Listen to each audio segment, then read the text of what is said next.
ये सवाल सिंतु कुमार ने एज अ डाउट पूछा है on practice course on all PYQs of engineering mathematics के ग्रुप में, जो बिल्कुल एक्सपेक्टेड गेट क्वेश्चन है, क्योंकि गेट एग्जामिनर ऐसा ही सवाल फ्रेम करते हैं। चलिए देखते हैं कितने सारे गेट एस्पिरेंट्स ये सवाल बना सकते हैं। सवाल कहता है हमारे पास एक M मैट्रिक्स है जिसकी साइज 3x3 है और ये कंडीशन दे रखा है।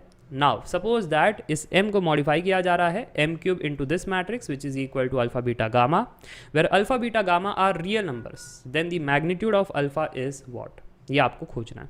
तो NAT सवाल है, मैग्नीट्यूड ऑफ अल्फा यानी पॉजिटिव आंसर खोजना है। तो वीडियो को पॉज कीजिए और आंसर कमेंट कीजिए, फिर मेरे सोल्यूशन को देखना। तो चलिए अब सोल्यूशन को देखते हैं। सबसे पहले इस कंडीशन को देखा तो मुझे याद आया eigen value and eigen vector m into X is equal to lambda X. तो अब बताना कि लैम्डा और x क्या है। सर जब इसको देखा तो लेफ्ट हैंड साइड से तो x मिल गया ना, ठीक है, m इंटू ये x ही तो है, तो आइगन वेक्टर तो मिल गया, ये रहा हमारा आइगन वेक्टर -2 1 0।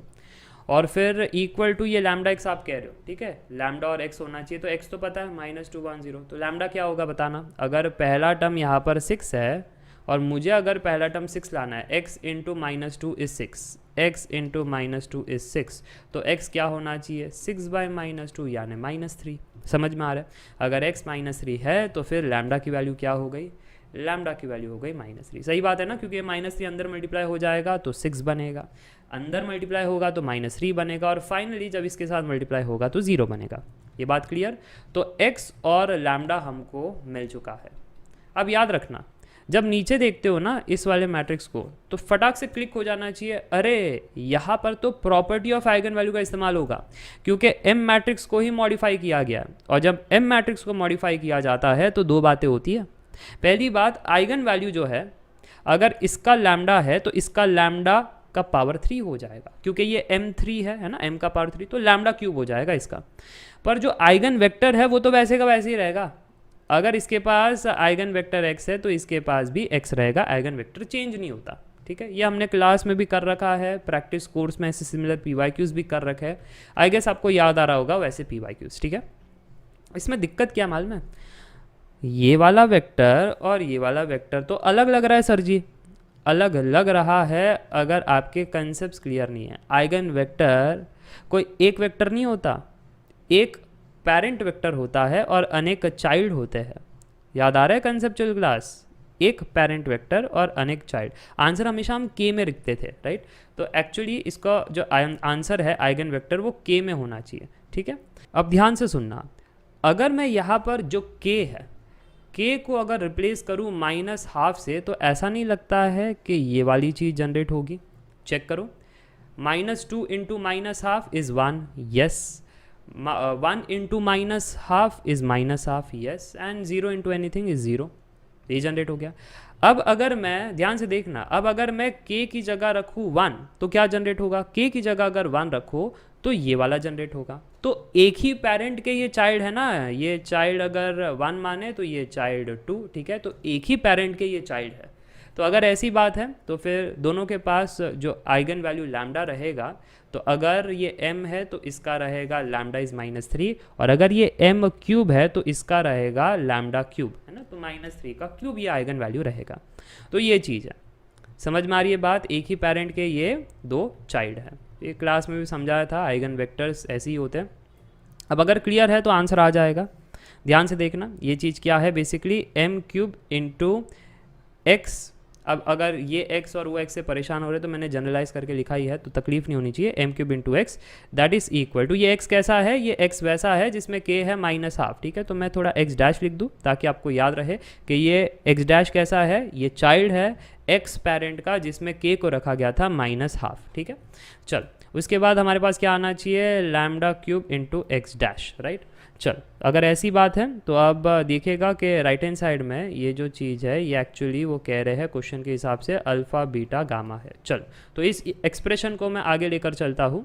एक्सप्रेशन क्या है अब हमारा कि λ³ इंटू एक्स डैश कैसा होना चाहिए, अल्फ़ा बीटा गामा। अच्छा, λ³ क्या है हमारा -3 का क्यूब, एक्स डैश क्या है हमारा, इस पेरेंट में, है ना, इस पेरेंट में k को रखा गया था -12, तो यही है हमारा x डैश, राइट। तो x डैश क्या है, लिख देता हूँ यहाँ पर, that is 1 -12 0, right, and that is equal to alpha beta gamma. सही है ना, एक बार डेटा चेक कर लो।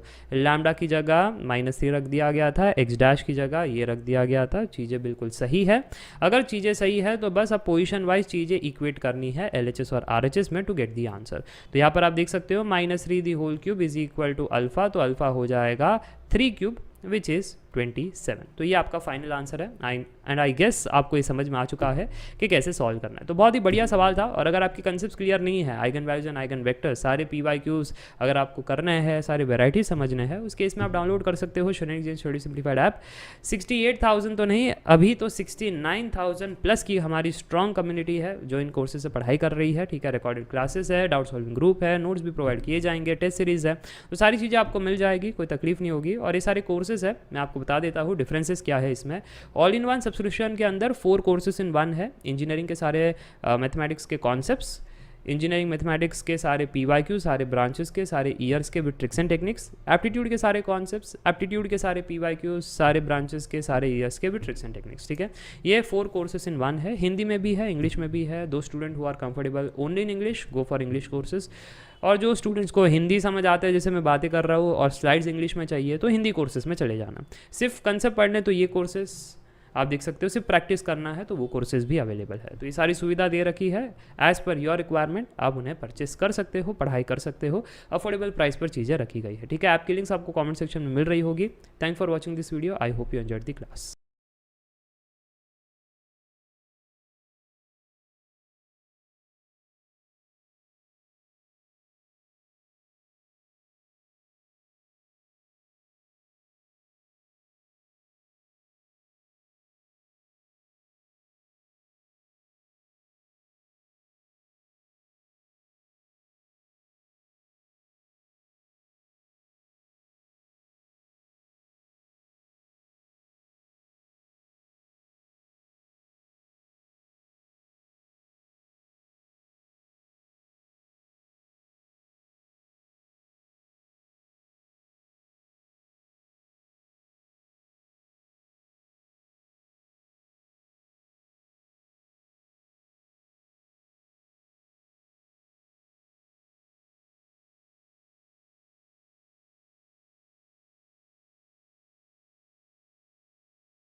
This is one of the expected GATE question, जहाँ पर गेट एस्पिरेंट्स मिनटों लगाएंगे टू गेट दी आंसर।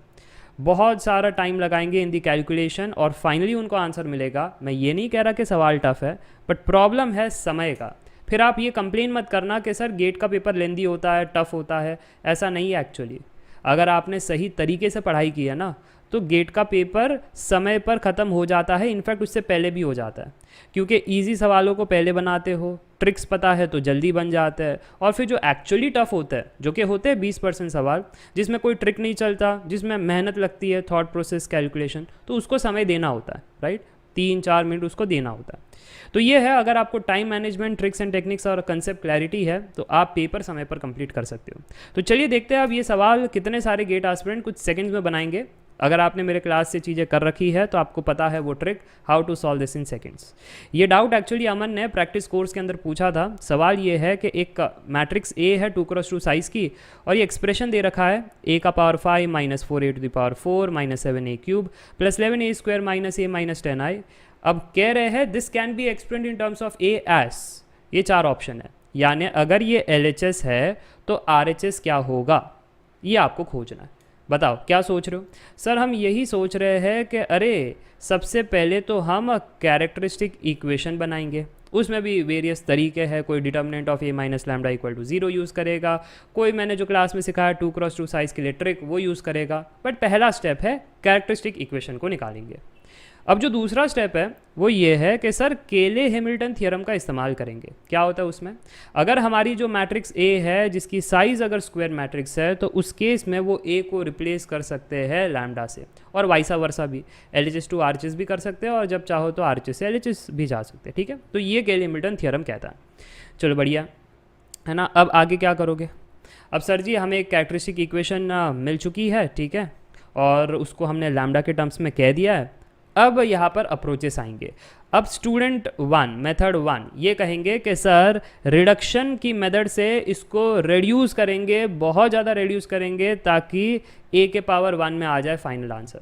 ठीक है, तो आप यहाँ पर मैनुअल रिडक्शन करना चाहते हो। ठीक है, सो मैनुअल रिडक्शन, ऐसे सिमिलर सवाल मैंने क्लास में भी करवाया है। तो मैनुअल रिडक्शन बहुत ज़्यादा समय लेता है, आपको भी पता है, तो आप वो कर सकते हो, कोई प्रॉब्लम नहीं। मेथड 2 जो है, कोई कहेगा सर मैं तो डिवीजन टेक्निक का यूज़ करूँगा। हाँ, डिवीजन टेक्निक भी यूज़ कर सकते हो, क्लास में ये भी सिखाया मैंने, करो यूज़। ठीक है, थोड़ा कम मिनट लगेगा बट स्टिल मिनट तो लगेगा, राइट। कोई स्टूडेंट कहेगा सर ये सब क्यों करना, मैं जो है ना सब्स्टिट्यूशन करूँगा। सब्स्टिट्यूशन यानी ये देखो, ये ए मैट्रिक्स है ना, तो ये कैलकुलेशन करूँगा और एक मैट्रिक्स निकालूंगा 2x2 साइज़ का, फिर इसमें भी वो ए की जगह ये सारा पुट करूँगा और मैट्रिक्स निकालूंगा, सब्स्टिट्यूशन करके चेक करूँगा LHS RHS क्या है, इसमें भी मिनटों लगेंगे। ठीक है, तो मैं आपको रिकमेंड नहीं करता दिस लेंदी अप्रोचेस। तो सर जी आप क्या रिकमेंड करोगे, मैं रिकमेंड करूँगा ट्रिक्स एंड टेक्निक्स जो मैंने क्लास में सिखाया, और एक ट्रिक नहीं है, इसमें मल्टीपल ट्रिक्स लगेगी। ठीक है, to get the answer in seconds. सबसे पहला ट्रिक मेरे को ये बताओ कि देख करके क्या आप आइगन वैल्यू बता सकते हो। हाँ सर जी, क्योंकि रो 1 के एलिमेंट्स ऐड किए तो 5, रो 2 के एलिमेंट्स ऐड किए तो 5, अगर यहाँ पर 5 और 5 आ रहा है then one of the eigen value is 5। ठीक है, one of the eigen value is 5, इसका डिटेलिंग मैंने क्लास में दे रखा है, आई होप यू रिमेंबर। अब दूसरी बात, आइगन वैल्यू मुझको मिल चुका है किसका, मैट्रिक्स ए का, राइट। अब ध्यान से देखना, हमें चेक क्या करना है कि ये अगर LHS है तो इसका RHS कौन होगा। अगर ये LHS है तो ऑप्शन में से RHS कौन होगा, राइट, क्योंकि LHS should be equal to RHS ये, और ऑप्शन में कोई तो ऐसा होगा C B A D में से जो इसके बराबर है, राइट। अब तो मैं क्या करूँगा, मैं मैट्रिक्स चेक नहीं करूँगा, मैं इनकी आइगन वैल्यूज़ चेक करूँगा।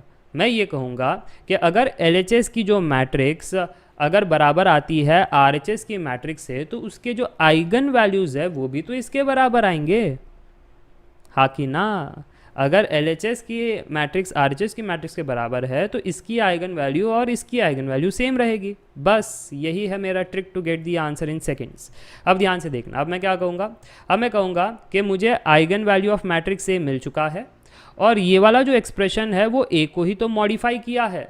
तो अब यहाँ पर प्रॉपर्टी ऑफ आइगन वैल्यू आपको याद होगा, उसकी मदद से हम कह सकते हैं कि इस मैट्रिक्स की आइगन वैल्यू हम खोज सकते हैं। ठीक है, मैट्रिक्स क्या है, a का पावर 5 माइनस 4 a का power 4 minus 7a cube plus 11a square minus a minus 10i। याद होगा, अगर मुझे मैट्रिक्स a की आइगन वैल्यू पता है और फिर अगर मैं a को मॉडिफाई कर दूं तो उसकी आइगन वैल्यू भी मैं निकाल सकता हूं। कैसे निकाल सकता हूं, बस अकेले हैमिल्टन थ्योरम की मदद से आप कह दो कि a को रिप्लेस करो लैम्डा से, मिल गया इस मैट्रिक्स की आइगन वैल्यू। ये देखो, इस मैट्रिक्स की आइगन वैल्यू का इस प्रकार से एक्सप्रेशन बनेगा। ठीक है, a को रिप्लेस कर दिया लैम्डा से, तो आप देख सकते हो a is replaced with lambda. चलो अब आगे बढ़ते हैं, हमको तो लैम्डा पता है, लैम्डा क्या है, लैम्डा तो 5 है, तो उठा करके सब्स्टिट्यूट करो, लैम्डा की जगह 5 सब्स्टिट्यूट करो। जैसे ही मैंने लैम्डा की जगह 5 सब्स्टिट्यूट किया, अब ये एक्सप्रेशन आपको कैलकुलेटर में पुट करना है, पुट करोगे तो आंसर आएगा 10। ठीक है, आ गया। ये क्या है, ये LHS की आइगन वैल्यू हमको मिल चुकी है 10। अब RHS में आइगन वैल्यू 10 कौन देगा, यही तो चेक करना है, और ये थोड़ी ना कोई टफ है। देखो अब लैम्डा की जगह 5 रखो और RHS में चेक करो, ये हमारा RHS कि कौन दे रहा है हमें 10 as the eigen value. 2 into 5 10, 10 plus 5 is not 10। ये a की जगह लैम्डा हमारा 5 है, सो 5 प्लस 4 इज़ नॉट 10। यहाँ पर 5 प्लस 5 इज़ 10, यहाँ पर 10 प्लस 4 इज़ नॉट 10। मुझे लगता है आपको मिल चुका है answer. Yes, answer is 10, done and dusted. समझ में आया, तो जा सकते हो मेथड 1, मेथड 2, मेथड 3 और आपको मिलेगा ऐसा एक्सप्रेशन। बट MCQ है, MCQ में आपको हमेशा स्मार्ट अप्रोचेस यूज़ करने हैं लाइक दिस। और अगर आपको ट्रिक्स एंड टेक्निक्स नहीं आते हैं उस केस में आप Shrenik Jain study simplified app को डाउनलोड कर सकते हो एंड विजिट दी कोर्सेज जहाँ पर सब कुछ सिखाया सिखाया गया है बेसिक टू एडवांस, सारे कॉन्सेप्ट, सारे ट्रिक्स एंड टेक्निक्स, सारे प्रीवियस ईयर क्वेश्चंस, ठीक है। डाउट सॉल्विंग ग्रुप भी है, टेस्ट सीरीज भी है, नोट्स भी प्रोवाइड किए गए हैं, आपको कोई तकलीफ नहीं होगी।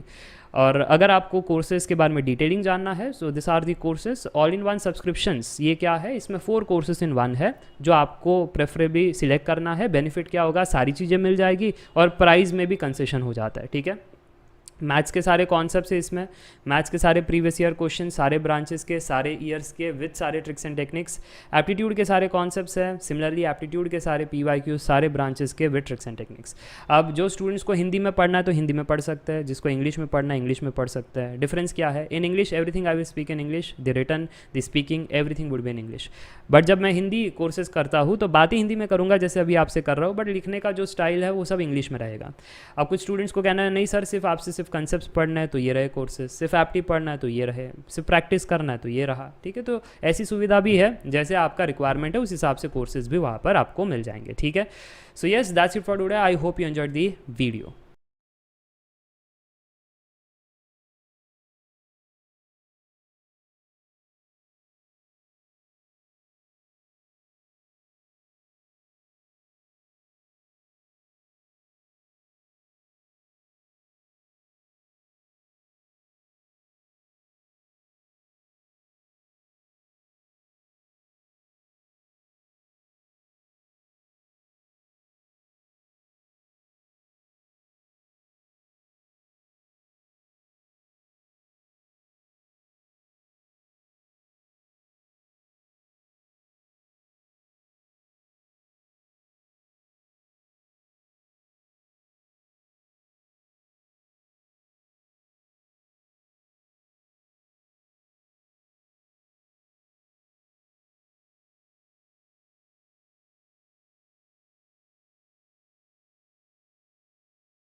ये सवाल दिखने में सिंपल तो है पर इजी नहीं है। चलिए देखते हैं कितने सारे गेट एस्पिरेंट इस सवाल को बना सकते हैं। तो वीडियो को पॉज कीजिए, ट्राई कीजिए, फिर मेरे सोल्यूशन को देखना और याद रखना ट्रैप इन्वॉल्व है। सवाल है, ए speaks truth 3 out of 4 times. He reported that MB has won the match. Find the probability that his report was correct. 4 option है, इसमें से एक सही होगा। चलो मुझे लगता है आपने सॉल्व कर लिया होगा। और बहुत सारे स्टूडेंट्स कह रहे होंगे सर क्यों डरा रहे हो, प्रैक्टिस कोर्स में हमने ऐसा सवाल किया है, आपने सिखाया था, ये बेस थ्योरम से सॉल्व होता है। और वो प्रैक्टिस कोर्स में सर वो ये वॉन दी मैच का सिनेरियो नहीं था, 6 आ गया डाई थ्रो करने पर 6 नहीं आया, वो वाला सिचुएशन था, राइट। हमने ऐसा सवाल प्रैक्टिस कोर्स में किया है। बट याद है ना मैंने स्टार्ट में आपको एक चेतावनी दी थी, ट्रैप इन्वॉल्व है, शायद आप फंस गए हो। 99% बच्चे इस ट्रैप में फंसेंगे और गलत आंसर को मार करेंगे। सही आंसर है ऑप्शन सी। ऐसा क्यों, चलिए देखते हैं। सबसे पहले हमको कहना है दैट ये बेस थ्योरम से सॉल्व होता है, तो हमने तो कोई फॉर्मूला बाय हार्ट नहीं किया है, हम ट्री डायग्राम से चीज़ों को सुलझाते हैं। तो यहाँ पर हम पहली लाइन को पढ़ रहे हैं, A speaks truth 3 out of 4 time, यानी सच बोलने की प्रोबेबिलिटी है 3/4, झूठ बोलने की प्रोबेबिलिटी है 1/4। सही बात। आगे बढ़ते स्टोरी में, वो जो पर्सन है वो रिपोर्ट कर रहा है MB has won the match. देखो पहले तो वो सच बोल रहा है, ठीक है, और फिर वो सच बोलने के बाद वो रिपोर्ट क्या कर रहा है, MB has won the match. तो इसकी क्या प्रोबेबिलिटी होगी आप मेरे को बताना। तो आप कह रहे हो जब सारी चीज़ें सच की चल रही है, बंदा सच बोल रहा है, MB जीता है, तो सिनेरियो जो ओरिजिनली है कि वो हार सकता है या जीत सकता है, तो 2 केस इन दी टोटल, और हमें जीत का चाहिए तो 1 केस इन दी रिक्वायरमेंट। सो 1/2 होना चाहिए प्रोबेबिलिटी। और बहुत सारे स्टूडेंट्स फटाफट से 1/2 लिख रहे थे, इधर भी फिर वो 1/2, यहाँ पर वो सॉल्व कर रहे थे, फटाफट से आंसर निकाल रहे थे। वेरी गुड, ये है गलत आंसर। वेरी गुड, ये है गलत आंसर। ऐसा क्यों? क्योंकि मैंने कहा था ट्रैप है, ट्रैप है यहाँ पर मैच। जब भी आप मैच खेलते हो तो 2 आउटकम नहीं होते, 3 आउटकम होते हैं। ये थोड़ी ना सिक्का उछालने का खेल है कि हेड्स है या टेल्स है, ठीक है, 6 आया या 6 नहीं आया, ये बाइनरी थोड़ी ना है। यहाँ पर 3 चीज़ें होगी। मैच जब भी खेलते हो, चेस देखो, जब मैच खेलते हो क्या होता है, विन लूज ड्रॉ होता है, बहुत सारे गेम्स में होता है ऐसा, ठीक है। अगर बहुत सारे गेम्स में ऐसा होता है तो फिर आपको मैच में वो कंसीडर करना था। क्रिकेट में होता है, बाकी जगह होता है, वो अलग बात है, ड्रॉ होने के बाद आगे और चलाते हैं कहानी। बट यहाँ पर मैच में हमको जितना दिया उतनी कहानी रखनी है, हमको और आगे नरेट नहीं करनी है, ठीक है। तो यहाँ पर जब भी कोई मैच खेलते हैं तो यहाँ पर विन होता है या लूज होता है या ड्रॉ होता है, ठीक है। अब आगे बढ़ते हैं। अब मेरे को बताना, अब जब आप ये सच्चाई की कहानी समझ चुके हो तो 3 केस इन टोटल है और विन का एक ही रिक्वायरमेंट का एक ही केस है। सो 1/3 इज दी प्रोबेबिलिटी दैट बंदा सच बोल रहा है और एमबी जीत गया है, ठीक है। तो ये हो गया आपका पहला लाइन, ये पहला ब्रांच। अब दूसरे ब्रांच पर आते हैं। बंदा झूठ बोल रहा है, ठीक है, बंदा झूठ बोल रहा है और फिर वो रिपोर्ट भी कर रहा है। क्या रिपोर्ट कर रहा है? MB has won the match, MB has won the match. तो मेरे को बताना वो झूठ बोल करके एमबी को जितवा रहा है, इसकी क्या प्रोबेबिलिटी होगी। देखो इन 3 केस में से विन लूज ड्रॉ, अगर वो एमबी जीता है तो जीता है, ठीक है, फिर मैं डिक्लेयर कर दिया तो मैं कहा झूठ बोला, मैं तो सच ही बोला। बट अगर एमबी ने ड्रॉ कर दिया या अगर एमबी हार गया, उस केस में तो वो नहीं जीता। बट मैं यहाँ पर रिपोर्ट कर रहा हूँ कि एमबी को जितवाना है। तो 2 केस ऐसे है जहाँ पर मुझे झूठ बोलना पड़ रहा है आउट ऑफ 3 केसेस। समझ में आ रहा है? 2 केसेस आउट ऑफ 3 केसेस जहाँ पर मुझे झूठ बोल करके एमबी को जितवाना पड़ रहा है, रिपोर्ट करवाना पड़ रहा है, ठीक है। ये बात क्लियर हो गई? अगर ये बात क्लियर हो गई तो अब चाहिए क्या? Find the probability that his report was correct. जो उसने ये कहा है और जब एक्चुअली रिपोर्ट आया है, जो सच्चाई हुई है, वो दोनों मेल खा रही है, यानी ये केस हमारा रिक्वायरमेंट में होगा, राइट। बंदा सच बोल रहा है और यहाँ पर सच की घटना चल रही है, तो वो रिपोर्ट से मैच करेगी क्योंकि वो सच्चाई की कहानी है, right. So report was correct. तो मुझे लगता है आपको ये समझ में आ गया। ये दोनों तरीके से वो डिक्लेयर कर सकता है कि एमबी जीता है, बट अगर आपको सच की राह पर चलना है तो ये आपके रिक्वायरमेंट में आना चाहिए। तो अब प्रोबेबिलिटी क्या कहता है? रिक्वायरमेंट बाय टोटल, बस कहानी ख़त्म। प्रोबेबिलिटी है हमारी रिक्वायरमेंट में, ये प्रोबेबिलिटीज़ आपस में मल्टीप्लाई होंगे और टोटल में ये प्रोबेबिलिटीज़ मल्टीप्लाई करो केस 1 प्लस ये प्रोबेबिलिटीज़ मल्टीप्लाई करो केस 2, ठीक है। तो ये 2 चीज़ आपके टोटल में आ जाएगी। तो आप देख सकते हो this is nothing but a base theorem. अगर आप बेस थियरम फॉर्मूला से हमेशा बाय हार्ट करके रट्टा मार कर जाते हो तो ऐसे सवालों में फंस जाते हो, ठीक है। चलो अब यहाँ पर न्यूमरेटर में हम देख पा रहे हैं 3/12, डिनोमिनेटर में ये क्या होगा 3/12 और ये 2/12। सो 3 + 2/12 5/12, 12 12 कट गया, जो बचा है 3/5। So the correct answer is option 3। मज़ा आया, समझ में आया? और अगर आपको नहीं आता है ये प्रोबेबिलिटी तो ध्यान रखना, सिर्फ मैथ्स की बात नहीं है, एप्टी में भी ऐसे सवाल आते हैं। सो अगर आपको कंसेप्ट क्लियर करने हैं, बाकी चीज़ें पढ़नी है मैथ्स एप्टी, उस केस में आप डाउनलोड कर सकते हो Shrenik Jin study simplified app. Already 68,000 plus की हमारी फैमिली है जहाँ पर आपको कोर्सेज मिलेंगे, रिकॉर्डेड फॉर्म में है। डाउट्स आ गए तो डाउट सॉल्विंग ग्रुप में पूछ सकते हो और नोट्स भी दिए गए हैं, खुद से नोट्स बनाने की ज़रूरत नहीं है। डिटेल नोट्स वहाँ पर दे रखे हैं फोल्डर के अंदर। टेस्ट सीरीज़ भी है ताकि खुद से अटेम्प्ट करके आपको कॉन्फिडेंस भी आ सकता है। तो ये सारे कोर्सेस है ऑल इन वन सब्सक्रिप्शन के अंदर, 4 कोर्सेस इन 1 आपको मिलेंगे। मैथ्स के सारे कॉन्सेप्ट्स, मैथ्स के सारे PYQs, सारे ब्रांचेस के, सारे ईयर्स के with tricks and techniques, aptitude के सारे कॉन्सेप्ट्स, एप्टीट्यूड के सारे PYQs, सारे ब्रांचेस के, सारे ईयर्स के विद ट्रिक्स एंड टेक्निक्स, ठीक है। तो ये सारी चीज़ें मिलेगी। हिंदी में कोर्सेस है, इंग्लिश में भी है। English means I will speak in English, I will write in English, I will teach in English, everything would be in English, even the jokes would be in English. But जब मैं हिंदी में कर रहा हूँ तो हिंदी में जैसे अभी मैं आपसे बात कर रहा हूँ, बट स्लाइड्स इंग्लिश में रहेगी, रिटर्न इंग्लिश होगा, ठीक है। तो ये सारी चीज़ है। और अगर इंडिविजुअल कोर्सेज चाहिए कि नहीं सर जी सिर्फ मैथ्स के कॉन्सेप्ट्स आपसे पढ़ने हैं या एप्टी के कॉन्सेप्ट्स ही पढ़ने हैं या सिर्फ प्रैक्टिस ही करना है, ठीक है, क्योंकि सारे ब्रांचेस के सारे PYQs with tricks and techniques कोई प्रोवाइड नहीं कर रहा है तो आपसे ही करना है, तो ये आप इंडिविजुअल भी जा सकते हो, ये सारी सुविधा भी दे रखी है, ठीक है। सो yes, that's it for today. I hope you enjoyed the video.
Rohit Sharma ने मैथमेटिक्स कोर्स के डाउट सॉल्विंग ग्रुप में ये सवाल पूछा है, बहुत ही बढ़िया सवाल है लिमिट का।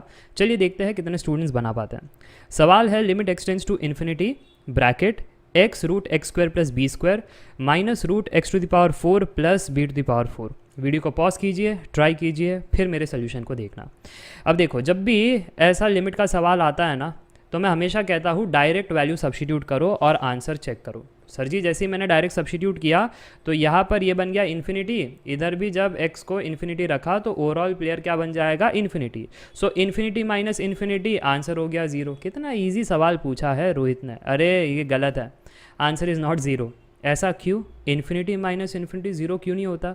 क्लास में भी बताया है, कंसेप्ट में भी बताया है कि c माइनस सी 0 होता है, 0 माइनस 0 0 होता है, बट इन्फिनिटी माइनस इन्फिनिटी 0 नहीं होता। ऐसा क्यों? क्योंकि infinity is not equal to infinity. Infinity क्या है? नंबर थोड़ी ना है, एक आइडिया है कि बहुत बड़ी वैल्यू है। अब कितनी बड़ी वैल्यू है वो किसे पता? समझ में आ रही है बात? इसलिए ये जो इन्फिनिटी है, अगर ये छोटा है compare to this infinity value, यानी ये बड़ी है, तो small minus big, answer would be negative. वही मान लो कि पहला वाला इन्फिनिटी बड़ा है और दूसरा वाला छोटा है, तो big minus small, answer is plus, right? तो फिर माइनस आ रहा है, कभी प्लस आ रहा है, तो हमको क्या पता क्या आ रहा है, हम डिटरमाइन नहीं कर पा रहे। इसलिए क्योंकि आप डिटरमाइन नहीं कर पा रहे हो, ये इनडिटर्मिनेट फॉर्म है।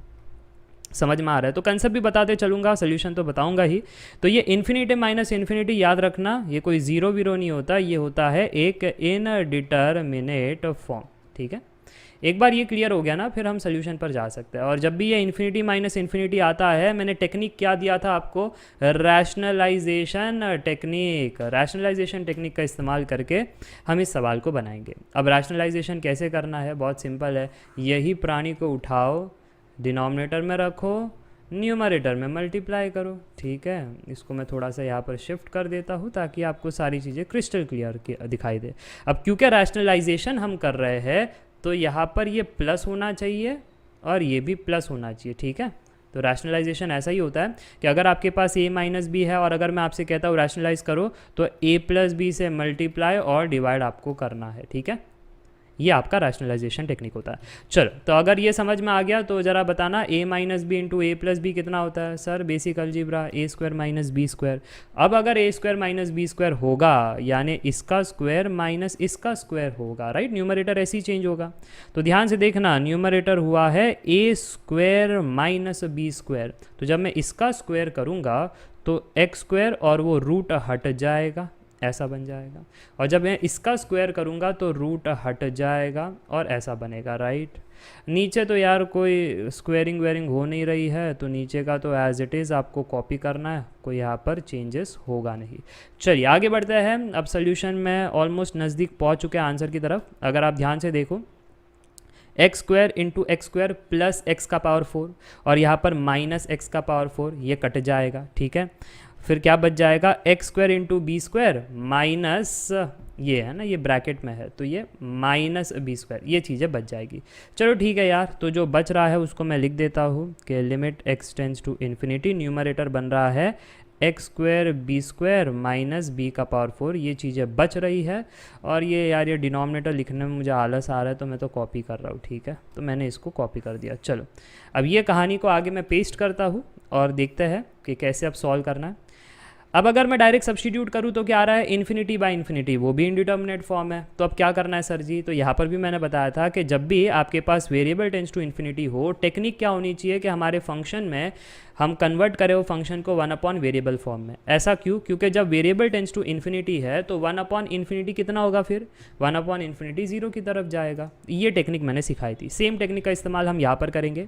और मैं आपसे कहूँगा अब न्यूमरेटर को डिवाइड करो एक्स स्क्वायर से और डिनोमिनेटर को भी डिवाइड करो एक्स स्क्वायर से। इससे होगा क्या, न्यूमरेटर जो हमारा है वो बन जाएगा limit x tends to infinity, ये x square B square divide by x square square वाले एक्सेस कट जाएंगे, एक्स कट जाए लाइफ में तो बढ़िया है। वैसे बी स्क्वायर बच जाएगा माइनस ये वाली चीज़ बच जाएगी बी का power 4 divide by x square. अच्छा अब डिनोमिनेटर को देख ले, डिनोमिनेटर को देखे तो अब डिनोमिनेटर को कैसे, अब देखो कुछ स्टूडेंट्स को है ना ये सिंप्लीफिकेशन डायरेक्ट समझ में नहीं आएंगे, तो बेसिक से जाऊँगा कि देखो root x square plus B square, इसमें से जब मैं एक्स स्क्वायर बाहर निकालता हूँ तो वो रूट के साथ बाहर निकलेगा, ऐसे रूट एक्स स्क्वायर, और अंदर क्या बचेगा 1 plus B square by x square, ऐसे ही होगा ना।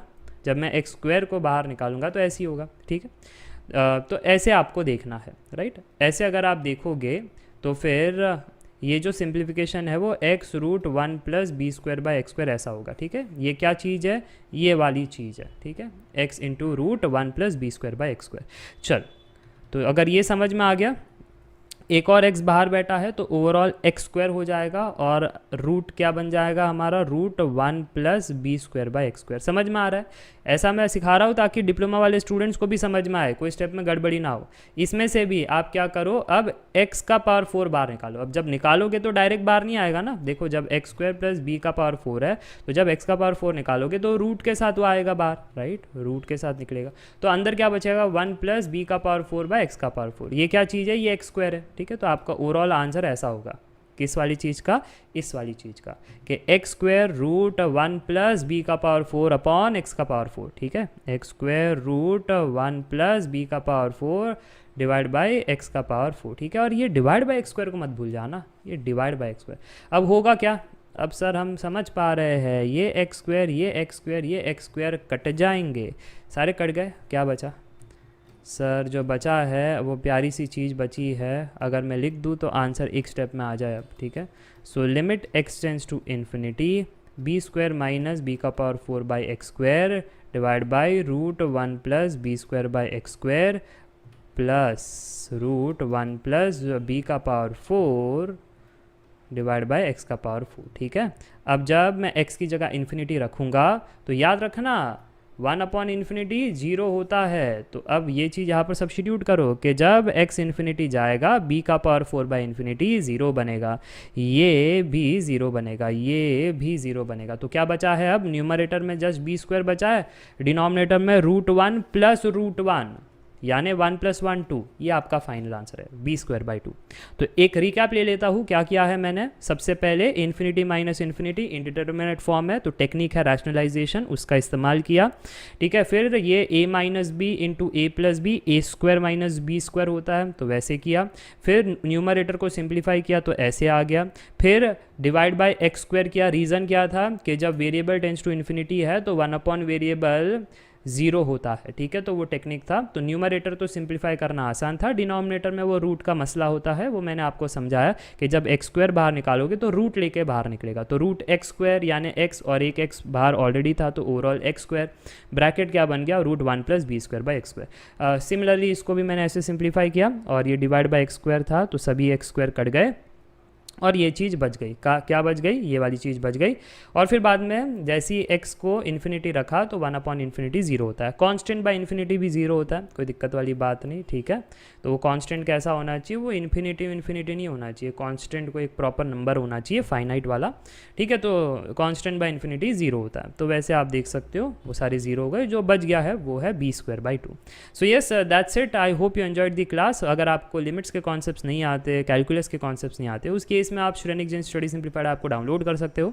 ऑलरेडी 68,000 प्लस की फैमिली है और कोर्सेस अवेलेबल है जहाँ से आप पढ़ाई कर सकते हो, रिकॉर्डेड क्लासेस है, डाउट्स आगे तो डाउट सॉल्विंग ग्रुप है, जैसे रोहित शर्मा ने पूछा आप भी सवाल पूछ सकते हो। क्लास नोट्स दे रखे हैं तो नोट्स बनाने की ज़रूरत नहीं है, टेस्ट सीरीज़ भी है तो आपको कॉन्फिडेंस भी मिल जाएगा, ठीक है। ऐसे कोर्सेज है all in one subscription and individual courses. All in one subscription के अंदर क्या है sir ji, 4 courses in 1, maths के सारे कॉन्सेप्ट्स, मैथ्स के सारे PYQs with all the tricks and techniques और सारे ब्रांचेस के, ठीक है। उसके बाद एप्टीट्यूड के सारे कॉन्सेप्ट्स, एप्टीट्यूड के सारे PYQs, all branches with tricks and techniques, ठीक है। आपको स्टूडेंट्स कहेंगे सर आपसे इंग्लिश में पढ़ना है, so English is also there where I speak only in English, no Hindi terms are used. और फिर हिंदी कोर्सेज भी है जहाँ पर मैं बातें हिंदी में करूँगा बट चीज़ें इंग्लिश में लिखूँगा, writing would be English, speaking would be Hindi, जैसे अभी आपसे बात कर रहा हूँ।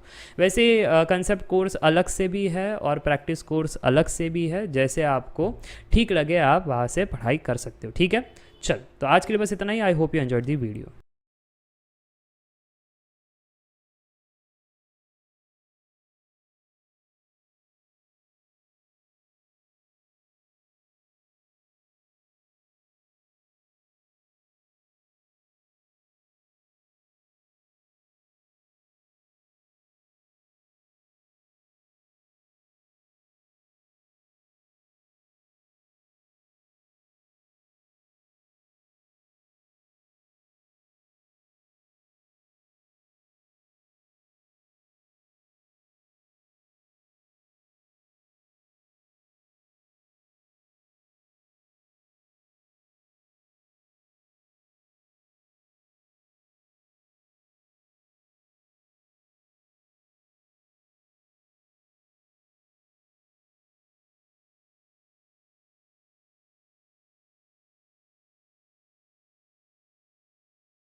वर्मा जी का ये सवाल पक्का एक्सपेक्टेड गेट क्वेश्चन है, जहाँ पर 99% बच्चे गलत करेंगे। चलिए देखते हैं आप सही करते हो या गलत। MSQ सवाल है, in the closed interval 0 to 1 Lagrange mean value theorem is not applicable to ABCD। Video को पॉज कीजिए, ट्राई कीजिए, फिर कमेंट कीजिए आंसर क्या है। और अगर आपका आंसर आ रहा है कि sir ji answer should be D and A, very good, आप 99% फेल कैटेगरी में आ गए हो। ठीक है, आप क्या सोच रहे थे मैं कहूँगा कि नहीं आ गए हो? यही तो ट्रैप है। The correct answer is only A। और याद रखना, अगर MSQ सवाल होना तो उस केस में भी एक ऑप्शन सही हो सकता है। ज़रूरी नहीं है कि मिनिमम 2 सही होना चाहिए या 3 या 4। ठीक है, एक भी सही हो सकता है। तो ये सवाल वही है जिसमें ऑप्शन A ही सही है। अब आपका सवाल होगा BCD गलत क्यों है। तो चलिए चर्चा करते हैं। सबसे पहले A सही क्यों है उस पर बात करते हैं। ठीक है, आपने क्या किया होगा, लेग्रैंज मीन वैल्यू थ्योरम चाहिए तो 2 चीज़ें होनी चाहिए। फंक्शन कैसा होना चाहिए, कंटिन्यूस होना चाहिए, और फंक्शन डिफरेंशिएबल भी होना चाहिए, राइट। तो जब मैंने इसको देखा और मैंने चेक किया कि x is equal to half, इस पॉइंट पर हमारा वो रेंज में तो आ रहा है, 0 to 1 के रेंज में आ रहा है, तो क्या इस पॉइंट पर फंक्शन कॉन्टिन्यूस है क्या? तो सर अगर कॉन्टिन्यूटी चेक करनी हो तो यहाँ पर लेफ्ट हैंड साइड से फंक्शन का बिहेवियर देखो। जैसे ही x को हाफ रखा तो 0 आ गया। ठीक है, इसमें राइट हैंड साइड में फंक्शन का बिहेवियर देखो, जैसे ही हाफ रखा तो 1 स्क्वायर यानी 1 हो गया। तो लेफ्ट हैंड लिमिट और राइट हैंड लिमिट सेम नहीं हो रहे हैं, और अगर नहीं हो रहे हैं तो कॉन्टिन्यूस नहीं है। और अगर कॉन्टिन्यूस नहीं है, ये कॉन्टिन्यूस नहीं है, इसका मतलब ये हुआ कि लेग्रैंज मीन वैल्यू थियरम, जिसको मैं इन शॉर्ट LMVT कहता हूँ, ये एप्लीकेबल नहीं होगा। तो ऑप्शन A को तो टिक करना ही है। अब ऑप्शन B जो है उसको हम टिक नहीं कर सकते। क्यों? वैसे तो sin x बाई x में एक खड्डा आ जाता है x इज इक्वल टू 0 पर, ये नॉट डिफाइन हो जाता है, क्योंकि डिनोमिनेटर 0 हो जाए तो फंक्शन नॉट डिफाइन हो जाता है। पर इन्होंने स्मार्ट तरीका यूज़ किया। इन्होंने क्या किया मालूम है? वो रिमूवेबल डिसकंटिन्यूटी जो कॉन्सेप्ट है, जो मैंने आपको क्लास में सिखाया था, उसका इस्तेमाल कर लिया। क्या कह दिया कि 0 जब नहीं है तब तो ऐसे है, और जब x 0 हो जाए तो उसको 1 कंसीडर कर लो। अब अगर ऐसा कर दिया है तो वो गड्ढा भर गया है। अब जब गड्ढा भर गया है तो सभी जगह कॉन्टिन्यूस, सभी जगह डिफरेंशिएबल, कोई दिक्कत ही नहीं। तो जब सब कुछ हो रहा है, कॉन्टिन्यूस भी है, डिफरेंशियल भी है, ठीक है, तो फिर हम इसको LMVT के कैटेगरी में डाल सकते हैं। हाँ जी, इस पर अप्लाई कर सकते हैं, इसलिए ये ऑप्शन को हम नॉट LMVT नहीं कह सकते। ठीक है, अब C और D के अंदर कुछ बच्चे शायद से C को भी क्लिक कर रहे होंगे, क्योंकि सर जी मॉड x तो नॉट डिफरेंशिएबल होता है at x is equal to 0। भाई साहब वो x के साथ मल्टीप्लाई हुआ है और अब ये डिफरेंशिएबल बन गया है। हाइंग ऐसे कैसे सर जी? बताता हूँ। देखो मॉड x क्या है, positive x in the positive side. तो जब x greater than 0 positive side में हूँ तो ये मॉड x बन जाएगा पॉजिटिव x। सो x इंटू एक्स हो गया x स्क्वायर, तो पैराबोलिक है, इसमें कोई दिक्कत नहीं। जब x लेस देन 0 है तो मॉड x कैसा हो जाता है? Negative x। So x into negative x is negative x square. सही बात, तो ऐसा हो गया। अब इक्वल टू 0 पर तो 0 ही है। ठीक है, जब x इक्वल टू 0 है उस पर तो कहानी कैसी है? 0 है। अब मेरे को बताना क्या दिक्कत है आपको इस ग्राफ से? सही तो चल रहा है, ठीक है, ये सभी जगह डिफरेंशिएबल, ये सभी जगह डिफरेंशिएबल, ये भी। अब 0 पर अगर आपको चेक करना है तो कर लो ना, ये फंक्शन 0 पर डिफरेंशिएबल है या नहीं। ये चेक करने के लिए क्या सिखाया था? इसका फर्स्ट डेरिवेटिव चेक करो। तो इसका जो फर्स्ट डेरिवेटिव है वो हो जाएगा 2x जब x ग्रेटर देन 0 है, माइनस 2x जब x लेस देन 0 है, और 0 जब x इक्वल टू 0 है। अब आपको डिफरेंशिएबिलिटी कहाँ पर चेक करना है? 0 पर ही तो आपको यहाँ पर दिक्कत आती है ना, तो 0 पर चेक कर लो। तो ये हो जाएगा 0, x को 0 रखने पर ये भी 0 हो जाएगा, ये भी 0 हो जाएगा। तो left hand derivative is right hand derivative, इसका मतलब डिफरेंशिएबल तो है at x is equal to 0। Graph भी बना लेते तब भी कह देते कि हाँ सर जी डिफरेंशिएबल तो है और कॉन्टिन्यूस तो होगा ही, क्योंकि इसमें डिनोमिनेटर 0 की तो चर्चा हो ही नहीं सकती। तो कॉन्टिन्यूस भी है, डिफरेंशिएबल भी है, तो ये तो LMVT वाला प्लेयर है, तो इसमें LMVT लगा सकते हैं। हमको तो चाहिए था नॉट LMVT, तो ये चीज़ तो यहाँ पर नहीं हो सकती। अब यहाँ पर कुछ स्टूडेंट्स कहेंगे सर इसका तो ग्राफ हमें बाय हार्ट है। ये देखो, ये x इक्वल टू 0 पर कहाँ आप टेंजेंट बनाओगे? शार्प एज है इधर। सर जी डिफरेंशिएबल तो नहीं है। Yes, x is equal to 0 पर डिफरेंशिएबल नहीं है, और 0 हमारे सर जी रेंज के अंदर आ रहा है, तो हमको कहना चाहिए ना कि डिफरेंशिएबल नहीं है at x is equal to 0, इसलिए not differentiable, so not LMVT। गलत, गलत, क्लास में हज़ारों बार कंसेप्ट जब सिखा रहा था, ये चीज़ कही थी मैंने कि LMVT के अंदर कॉन्टीन्यूटी जो है वो क्लोज्ड इंटरवल में चेक की जाती है, पर जो डिफरेंशिएबिलिटी है वो डिफरेंशिएबिलिटी ओपन इंटरवल में चेक की जाती है। याद रखना, डिफरेंशिएबिलिटी ओपन इंटरवल में चेक की जाती है और कॉन्टीन्यूटी क्लोज्ड इंटरवल में चेक की जाती है। तो इसका मतलब क्या होता है सर जी? इसका मतलब ये होता है कि जब कॉन्टीन्यूटी में कह रहा था कि क्लोज्ड इंटरवल 0 to 1, तो उसमें 0 और 1 कंसीडर होगा, बट जब मैं डिफरेंशिएबिलिटी कह रहा हूँ ओपन इंटरवल 0 to 1, तो 0 और 1 कंसीडर नहीं किया जाएगा, इसके बीच के वैल्यू कंसीडर किए जाएंगे। और अब मेरे को बताना, अगर इसके बीच के वैल्यू कंसीडर किए जाएंगे तो इसको कहाँ पर तकलीफ है? सिर्फ 0 पर तकलीफ है, और 0 तो आ ही नहीं रहा है आपके इस कॉन्सेप्ट में, क्योंकि 0 का एक्सक्लूड करके बात करनी है। तो फिर तो सर जी ये फंक्शन जो है ये डिफरेंशिएबल भी है, कॉन्टीन्यूस भी है इस डोमेन में। हाँ, तो अगर ये डिफरेंशिएबल और कॉन्टीन्यूस है तो LMVT है, तो दिक्कत कहाँ पर है? दिक्कत नहीं है, ठीक है, इसलिए ये ऑप्शन खारिज होता है। बहुत ही बढ़िया सवाल था। अगर ये 0 को हटा करके मैं -1 रखता ना, तब आप ज़रूर कहते कि सर अब ये फंस गया, क्योंकि 0 इसमें अब इंक्लूड होगा ना, क्योंकि -1 से 1 में ये अगर डिफरेंशिएबिलिटी आप ओपन इंटरवल चेक करो -1 to 1, तो उसमें 0 तो आता है। अब जब 0 आता है तो 0 पर ये डिफरेंशिएबल नहीं है, डिफरेंशिएबल नहीं है तो ये LMVT नहीं है। हाँ, तो जब -1 to 1 रेंज होता तो ये बात होती, जब 0 to 1 रेंज है तो डिफरेंशिएबिलिटी में हो क्या गया, ओपन इंटरवल 0 to 1, तो 0 और 1 कंसीडर नहीं हुआ, और इसलिए ये हमारा यहाँ पर डिफरेंशिएबल हो गया, क्योंकि 0 तो आया ही नहीं, ठीक है। तो इसलिए सिर्फ ऑप्शन ए सही था। मज़ा आया? तो अगर आपको कंसेप्ट सीखने हैं और भी प्रैक्टिस करना है सारे PYQ सारे ब्रांच के चैप्टर वाइज ट्रिक्स के साथ, तो आप Shrenik Jain study simplified app को डाउनलोड कर सकते हो। 67,000 प्लस की स्ट्रॉन्ग कम्युनिटी है, कोर्सेज के अंदर ये सारे फीचर्स है, रिकॉर्डेड क्लासेस है, डाउट आ गया तो डाउट सॉल्विंग ग्रुप है, नोट्स दिए जाएंगे, नोट्स बनाने की ज़रूरत नहीं, टेस्ट सीरीज़ है, सारी सुविधा यहाँ पर दे रखी है, ठीक है। कोर्सेस आपके सामने है, हिंदी इंग्लिश दोनों में अवेलेबल है। कंप्लीट कोर्सेस है, कोई उसमें आपको टॉपिक मिस नहीं मिलेगा, ठीक है। सारी चीज़ें डिटेल में कवर करवाई गई है विद ट्रिक्स एंड टेक्निक्स। अब जब ऑल इन वन सब्सक्रिप्शन देखते हो तो वो 4 कोर्सेस इन 1 है। मैथ्स के सारे कॉन्सेप्ट, मैथ्स के सारे PYQs, एप्टी के सारे कॉन्सेप्ट, एप्टी के सारे PYQs with tricks and techniques, सारे ब्रांचेस के सारे PYQs, ठीक है। अब कुछ स्टूडेंट्स कहते हैं सर चारों कोर्स नहीं चाहिए, सिर्फ कंसेप्ट पढ़ना आपसे, सिर्फ प्रैक्टिस करना आपसे, तो वो भी कर सकते हो। देखो ये सिर्फ कंसेप्ट कोर्स है, हिंदी इंग्लिश दोनों में अवेलेबल है। ये एप्टी के कंसेप्ट कोर्सेस है, हिंदी इंग्लिश दोनों में अवेलेबल है, ठीक है। और ये है प्रैक्टिस कोर्सेस, आप मैथ्स एंड एप्टी यहाँ से प्रैक्टिस कर सकते हो, ठीक है। So thank for watching this video, I hope you enjoyed the video. काफ़ी अच्छा ट्रैप सवाल था, आई होप आपको मज़ा आया होगा।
Murli has asked this doubt in English Mathematics course doubt solving group.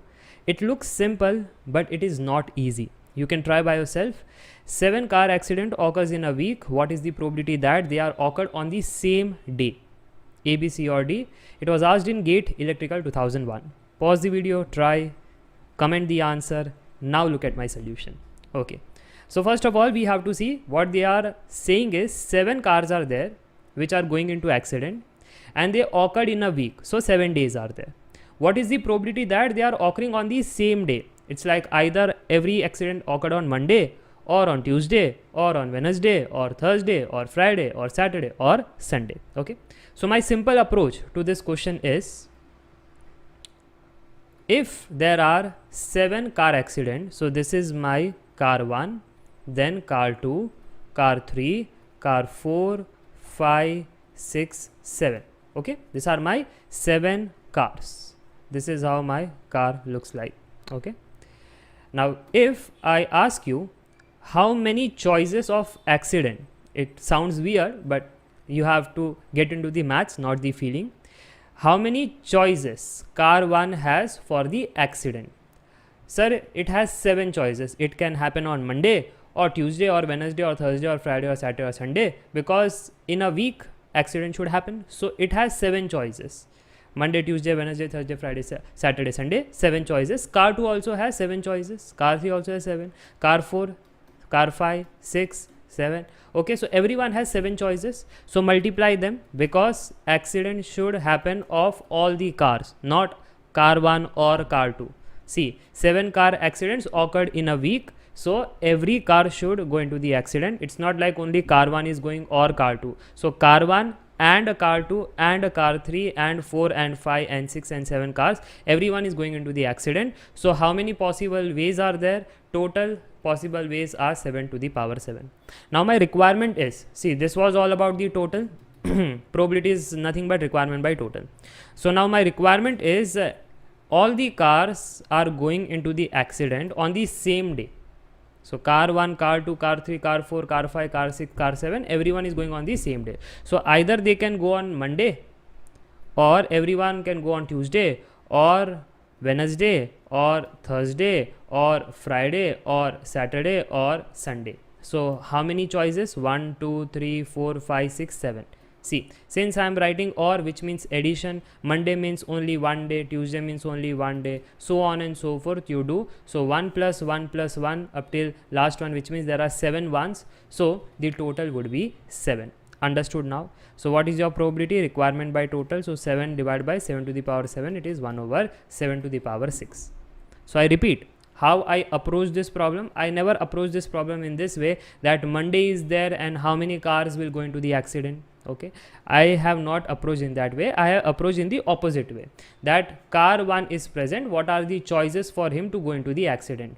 Monday or Tuesday or up till Sunday, it has 7 choices. Similarly for car 2, it has 7 choices. Car 3, 7 choices, so on and so forth. We have 7 cars, and the logic was car 1 and a car 2 and 3 and everyone is going into the accident. So multiply them. There are 7 to the power 7 possible ways. In that, my requirement is every car should go into the accident on same day. So Monday or Tuesday or Wednesday and so on and so forth, 7 choices. So this is the answer.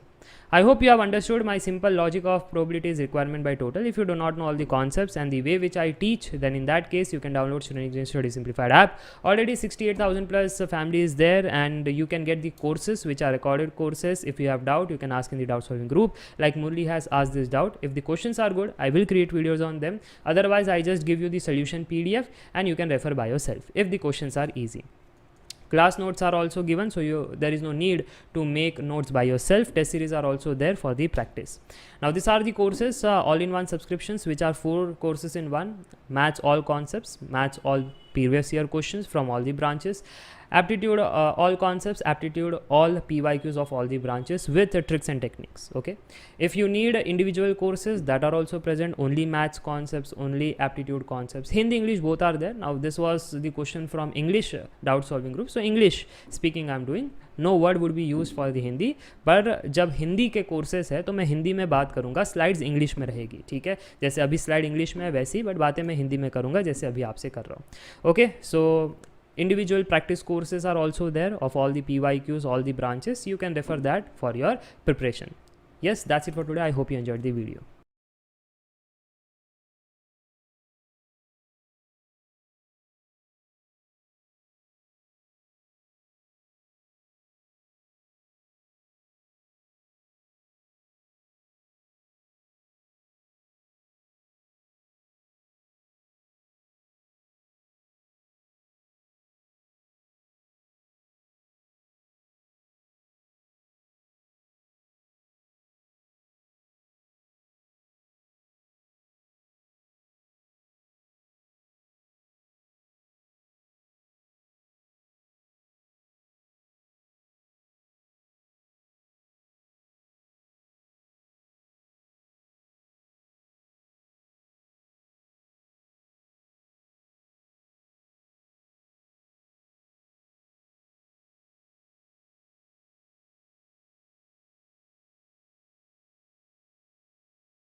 Bhaskar ji ने एक सवाल पूछा है on Hindi all in one subscription, जो कि पक्का लिख कर ले लो, अपकमिंग गेट का सवाल है। सवाल ये है कि अगर ए मैट्रिक्स हमारी 3x3 इस प्रकार से है, which is an orthogonal matrix and x bar is equal to 1 2 3 is a vector, then the length of vector A x bar is what, rounded off to 2 decimal places. Video को pause कीजिए, try कीजिए, और मुझे पता है आप क्या कर रहे हो।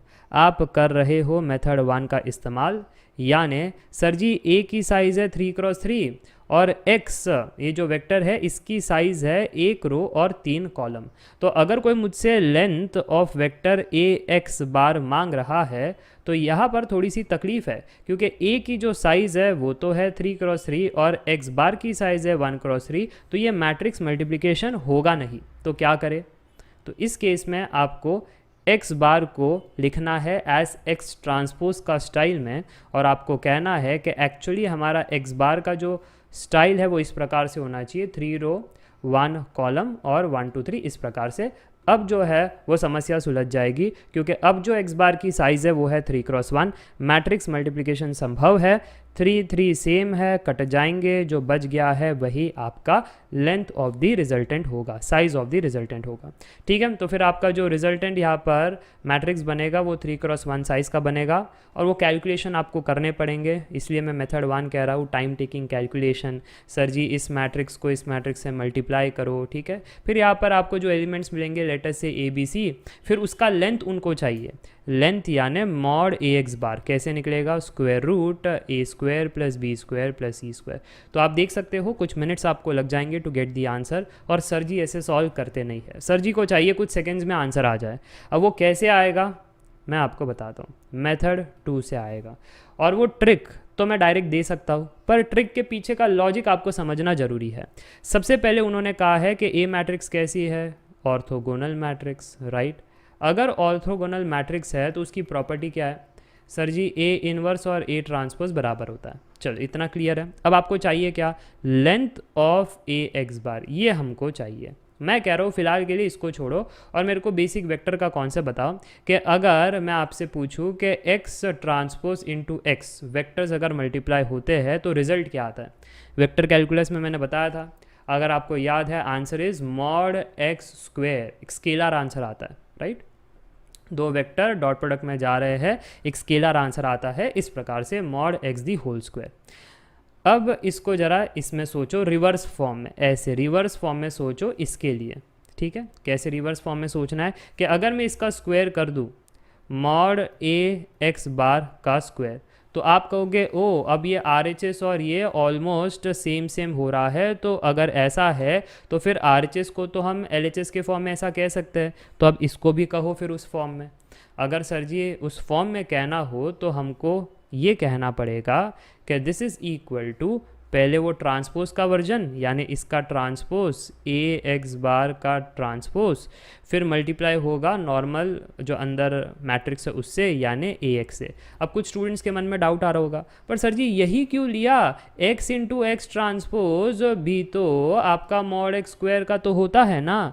अरे बट आपको साइज़ देखना है, यहाँ पर साइज़ मैटर्स, ठीक है। तो अब ध्यान से देखना कि ए एक्स बार, ए का साइज़ कितना है 3x3, एक्स बार का साइज़ क्वेश्चन के हिसाब से 1x3 है, ले नहीं सकते नहीं तो मैट्रिक्स मल्टीप्लिकेशन होगा नहीं, तो हमने उसको रखा था 3x1 के वर्जन में। अब मैट्रिक्स मल्टीप्लिकेशन होगा, ये कटेंगे, बचेगा साइज़ 3x1, बट वो किसका साइज़ है, ए एक्स बार का। हम क्या कर रहे हैं, उसका ट्रांसपोज कर रहे हैं, तो फिर इंटरचेंज हो जाएगा, 1x3 बन जाएगा, ठीक है। तो इसका साइज़ कितना आ गया 1x3, इसका साइज़ कितना है, इधर ही तो बैठा है 3x1 है इसका साइज़ 3x1, तो ओवरऑल मल्टीप्लाई करो क्या आ जाएगा सर, ये आ जाएगा 1x1 और आपका आंसर आ जाएगा, राइट। ये क्या है, एट दी एंड इसका जो आंसर है वो 1x1 का ही आना चाहिए। तो समझ में आ रहा है, ऐसा हमने इसलिए किया। अब सोचो कि उल्टा करके देखें तो क्या होता, जस्ट आपका डाउट है इसलिए, नहीं तो इतना डिटेलिंग नहीं जाता, सीधा आंसर पर ही पहुंच जाता। तो अब ध्यान से देखना, इसका साइज़ है 3x1, इसका साइज़ है 1x3, आंसर आ रहा है 3x3। अरे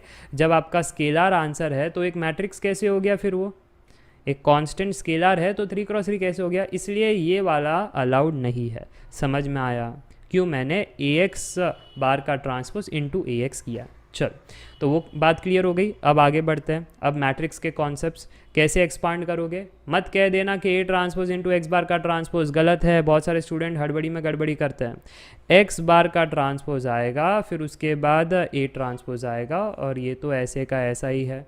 अब मैट्रिक्स मल्टीप्लिकेशन में एसोसिएटिव लॉ फॉलो होता है, यानी अपने मर्जी का ग्रुपिज्म अगल बगल में, इसको ग्रुप कर लो। अब इसको ग्रुप किया तो ध्यान से देखना क्या ही आपको मिला आउटकम। अरे आउटकम मिलेगा ए ट्रांसपोज ए इनवर्स है, क्योंकि ऑर्थोगोनल मैट्रिक्स है।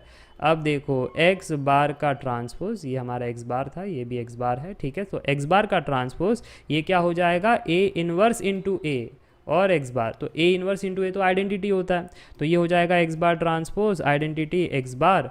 और आइडेंटिटी जब कांस्टेंट से मल्टीप्लाई होते हैं तो गायब हो जाता है, तो बचेगा क्या, एक्स बार ट्रांसपोज इंटू एक्स बार। तो ये क्या है आपस में, अरे सर ये तो यही फॉर्मेट है, मॉड एक्स बार का स्क्वायर, राइट। यस, तो आप कह सकते हो कि ये जो इक्वेशन है इससे क्या समझ में आ रहा है, मैं लिख देता हूँ कि यहाँ पर हमको मिला है मॉड ए एक्स बार का square that is equal to mod x bar का स्क्वायर, राइट। और हमको क्या चाहिए, मॉड ए एक्स बार कितना होगा, तो स्क्वायर रूट ले लो ऊपर वाले में, इसके बराबर होगा। अरे ये तो सर बस यही चाह रहे थे कि जब वो हमसे पूछ रहे थे कि बताइए length of vector A x bar कितना है, that is equal to length of x bar, यानी square root 1 square plus 2 square plus 3 square, बात खत्म। क्या है answer, that is equal to square root 1 square plus 2 square plus 3 square. जब tricks आता है तो इतना जल्दी बना सकते हो, बस आपको कैलकुलेटर ओपन करना है, 3 स्क्वायर हो गया, 2 स्क्वायर हो गया, 1 को ऐड किया, रूट निकाल दिया, 3.7 इज़ दी आंसर। समझ में आया। अब कितना वो डेसिमल मांग रहे थे, 2 डेसिमल, तो उतना दे देना, नहीं तो फिर गड़बड़ी, ठीक है। सो 3.74 ये है, आपको ध्यान में रखना है एनईटी सवालों में। तो मुझे लगता है आपको ये मेथड 2 समझ में आया, मेथड 1 भी समझ में आ गया है कैसे क्या सॉल्व करना है। बहुत ही बढ़िया सवाल है, बता रहा हूँ, अपकमिंग गेट एग्जाम में तो पक्का आएगा। और जो लॉजिक्स है वो भी सारे क्लियर हो गए, किसी में कोई डाउट नहीं है। वैसे अगर आपको कॉन्सेप्ट्स ही नहीं आते हैं उस केस में आप Shrenik Jain study simplified app को डाउनलोड कर सकते हो। ऑलरेडी 67,000 प्लस की कम्युनिटी है और कोर्सेज में पढ़ाई कर सकते हो, रिकॉर्डेड क्लासेस है, डाउट सॉल्विंग ग्रुप है, वहाँ पर आप डेली डाउट्स पूछिएगा, मैं सॉल्व करता हूँ, राइट। क्लास नोट्स दिए गए हैं, टेस्ट सीरीज़ है, सब कुछ अवेलेबल है। 4 कोर्सेज इन 1 है, वो है ऑल इन 1 सब्सक्रिप्शन। अब वो कौन से 4 कोर्सेज है, मैथ्स के सारे कॉन्सेप्ट, मैथ्स के सारे PYQs, एप्टीट्यूड के सारे कॉन्सेप्ट्स, एप्टीट्यूड के सारे PYQs, सारे ब्रांचेस के विद ट्रिक्स एंड टेक्निक्स। जब मैं PYQs कराता हूँ मेक श्योर करता हूँ आपको टॉपिक वाइज चीज़ें भी मिले, सेक्शन वाइज चीज़ें भी मिले, ब्रांच वाइज चीज़ें भी मिले, तो मैं सब मेक श्योर करता हूँ, तो आपको सारी सुविधा वहाँ पर मिल जाएगी। और कुछ स्टूडेंट्स का होता है कि सर चारों नहीं चाहिए, सिर्फ मैथ्स पढ़ना है, तो मैथ्स पढ़िए, हिंदी इंग्लिश दोनों में, ठीक है। अब फिलहाल किसी ने हिंदी में डाउट पूछा था तो हिंदी में सॉल्व किया, कोई इंग्लिश ग्रुप में पूछता है तो इंग्लिश में सॉल्व होता है, राइट। तो ये सारी चीज़ें, एप्टीट्यूड के कॉन्सेप्ट्स है, PYQs अलग से भी कोर्सेस है, तो आपको जो कन्वीनियंट लगे उस हिसाब से आप पढ़ाई कीजिएगा। So yes, that's it for today. I hope you enjoyed the video.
Anuresh Ghosh ने बहुत ही बढ़िया डाउट पूछा है ऑन डिफरेंशिएबिलिटी। सवाल ये है कि इन एफ ऑफ एक्स अगर हमारा फंक्शन है x minus three into x plus one the whole square, तो क्या ये डिफरेंशिएबल है x is equal to closed interval -1 से 3 में। अब होता क्या है, जब भी आप डिफरेंशिएबिलिटी पढ़ते हो ना, तो वो डिफरेंशिएबिलिटी पढ़ते हो at a point, let us से एट अ पॉइंट C।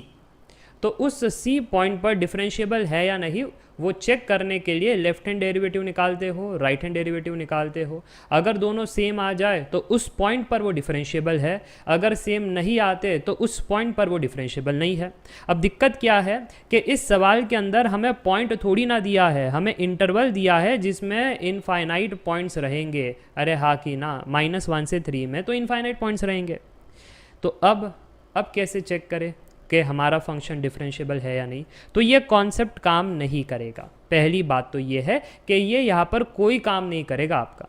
तो इस केस में आपको सोचना है डिफरेंट अप्रोचेस। एक अप्रोच है ग्राफ बना लो, ठीक है। कई बार क्या है, ग्राफ बना करके हम फास्ट कह सकते हैं, पर इसका ग्राफ प्रैक्टिकली बनाना पॉसिबल नहीं एग्जाम में, तो ये भी मेथड फेल हो गया। अब क्या करें सर जी, अब बेसिक्स पर जाना है। बेसिक्स कौन सा, डेरिवेटिव का बेसिक। देखो हमारे पास डिफरेंशिएशन अगर मैं कहूँ किस फंक्शन का, एफ ऑफ एक्स का, जो इस प्रकार से दिखाई दे रहा है, तो क्या इसका डिफरेंशिएशन निकालना आपको आता है? हाँ सर जी आता है। कैसे? यू वी रूल का डेरिवेटिव, यानी इसको u कंसीडर करो, दूसरे वाले को v। तो सबसे पहले u को लिखेंगे, फिर डिफरेंशिएशन ऑफ v, फिर ब्रैकेट का डिफरेंशिएशन आगे 1 ही रहेगा, plus v into differentiation of u जो कि 1 है। तो अब ये हमारा ये एफ डैश ऑफ एक्स इस प्रकार से दिखाई दे रहा है। इस एफ डैश ऑफ एक्स को ध्यान से देखना कि अगर मैं x अगर बिलोंग करता है -1 से 3, कोई भी पॉइंट उठा करके इस फंक्शन में डाल दूँ, एफ डैश ऑफ एक्स में वो x की वैल्यू डाल दूँ, तो क्या हमारा वैल्यू बिगड़ेगा? क्या 1/0 आएगा, या फिर 0/0 आएगा, या -1/0 आएगा? ऐसा कुछ आएगा नहीं। इसका मतलब कोई भी आप यहाँ से वैल्यू उठा लो सर जी और इसमें पुट करो, हमें एक फाइनाइट वैल्यू ही मिलेगा। हमें unbounded, infinity, does not exist ऐसे वैल्यूज़ नहीं मिलेंगे, एक फाइनाइट वैल्यू ही मिलेगा। अब यहाँ पर आता है कंक्लूजन कि हमारा डेरिवेटिव इस वाले इंटरवल में एग्जिस्ट करता है, प्लस फाइनाइट वैल्यू हमें देता है, इसलिए हमारा जो फंक्शन है एफ ऑफ एक्स वो डिफरेंशिएबल है इस डोमेन के अंदर। क्लियर हो रही है बात? तो ये तो इस सवाल को मैंने सुलझाया कैसे हम इस वाले मेथड से, मेथड 1 से सॉल्व नहीं कर सकते, मेथड 2 से भी नहीं कर पा रहे, तो ये मेथड 3 मैंने आपको दे दिया। अब कुछ स्टूडेंट्स कहेंगे सर कुछ ऐसे सवाल भी बताओ, इसी को मैं थोड़ा सा एक्सटेंड करता हूँ, कि जिसमें हमारा डेरिवेटिव एग्जिस्ट ना करता हो, मतलब हमारा मेथड 1 नहीं चल रहा, मेथड 2 भी नहीं चल रहा और मेथड 3 से ही। मान लो कि मेरे पास एक फंक्शन है f of x that is equal to 1/e का पावर 1/x। तो देखो यहाँ पर ग्राफ बनाना भी नहीं आता हमको, राइट? आपको आता है, मेरे को तो नहीं आता, ठीक है, तो ग्राफ तो नहीं बना सकते। अब दूसरा क्या, यहाँ पर अगेन इंटरवल यही लेते हैं x बिलोंग्स टू -1 to 3, तो इस ग्राफ नहीं बना सकते। फिर एक पॉइंट है नहीं, मल्टीपल पॉइंट्स है, तो डिफरेंशिएबिलिटी का कॉन्सेप्ट भी नहीं चलेगा। अब करे तो करे क्या? अब करना बहुत ही सिंपल है, नॉर्मल सा डेरिवेटिव निकाल लो। इसका डिफरेंशिएशन कैसा होगा सर? अगर ध्यान से देखें तो u/v रूल का इस्तेमाल करें, यानी v into differentiation of u minus u into differentiation of this thing. So e का पावर डिफरेंशिएशन, e का पावर डिफरेंशिएशन, ब्रैकेट का डिफरेंशिएशन आगे जो हो जाएगा -1/x²। सही बात है ना? x का पावर -1 का डिफरेंशिएशन माइनस x का पावर -2, यानी इस प्रकार से होगा, और डिवाइड बाय हमारा e का पावर 1/x का स्क्वायर। तो अगर ध्यान से देखें ये टर्म उड़ गया, ठीक है। सिंप्लीफिकेशन के बाद क्या बच गया? ये e का पावर 1/x एक बार इससे कटेगा, माइनस माइनस आपस में प्लस हो जाएंगे, तो ओवरऑल जो सिनेरियो है वो इस प्रकार से बन जाएगा, ठीक है। अब मेरे को बताना, डेरिवेटिव तो आपने खोज लिया, ठीक है, डेरिवेटिव एग्जिस्ट करता है, पर क्या ये डेरिवेटिव फाइनाइट है क्या? जब आपने इंटरवल देखा -1 से 3, नहीं सर जी, क्योंकि जब मैं x को 0 रख देता हूँ ना इसमें, x को, क्योंकि -1 से 3 में 0 आता है, तो ये 1/0 बन जाएगा। Therefore f dash of 0 is 1/0 format which is does not exist, therefore differentiable नहीं है, not differentiable is the answer. समझ में आया ये मेथड कैसे वर्क करता है? मेथड 1 तो आपको आता है, क्लास में सिखाया है, मेथड 2 भी करवाया है। ये जो है मेथड 3 भी मैंने बताया था प्रैक्टिस कोर्स के अंदर, ठीक है। आपने शायद ये ऑल इन वन सब्सक्रिप्शन में कंसेप्ट कोर्स देखा और खुद से प्रैक्टिस किया होगा, तो इसलिए आपको ये डाउट अराइज हुआ है अनुरेश। नहीं तो अगर आपने प्रैक्टिस कोर्स किया होता ना, तो ये तो मैंने वहाँ पर बताया है। तो मुझे लगता है अब आपको समझ में आ चुका है कैसे ये मेथड 3 से हमें चेक करना है कि वो डिफरेंशिएबल है या नहीं। Thank you for watching this video.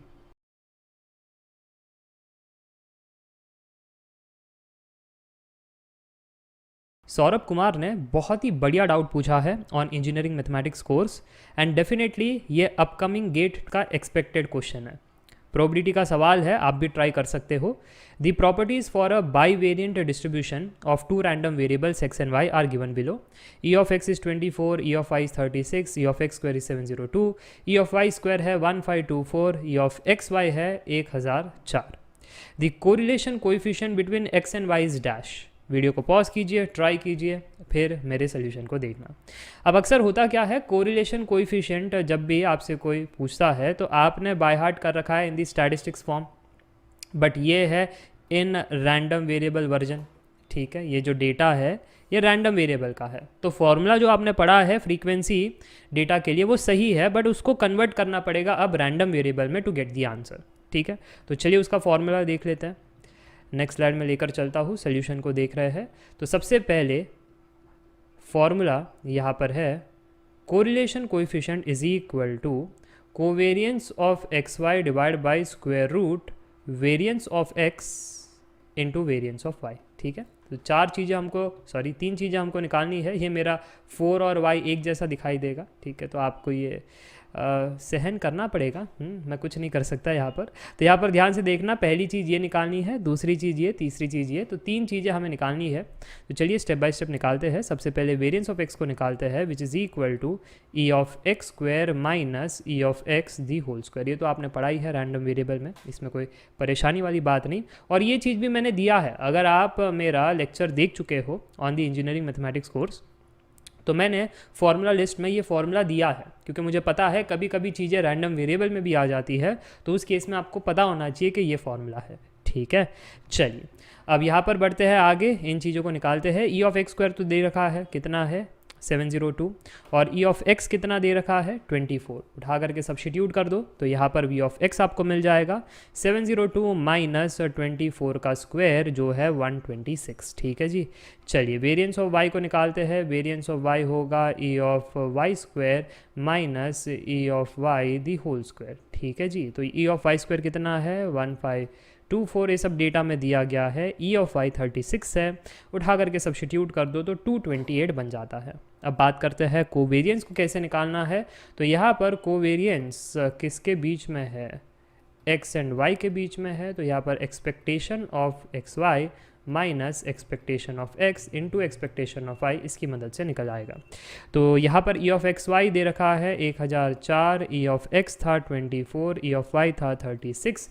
Substitute कर लेंगे, सॉल्व कर लेंगे तो 140 आ रहा है। एंड फाइनली अब आपका आंसर आ चुका है, correlation coefficient is equal to covariance divide by square root variance of x into variance of y, ठीक है। तो कैलकुलेटर में पुट करेंगे तो ये आ रहा है 169.4933। डेसिमल के बाद 4 तक रखना ताकि अच्छी एक्यूरेसी मिले, और 4 सफिशिएंट है, तो अगर डिवाइड कर लोगे तो ये आपका फाइनल आंसर बन जाता है।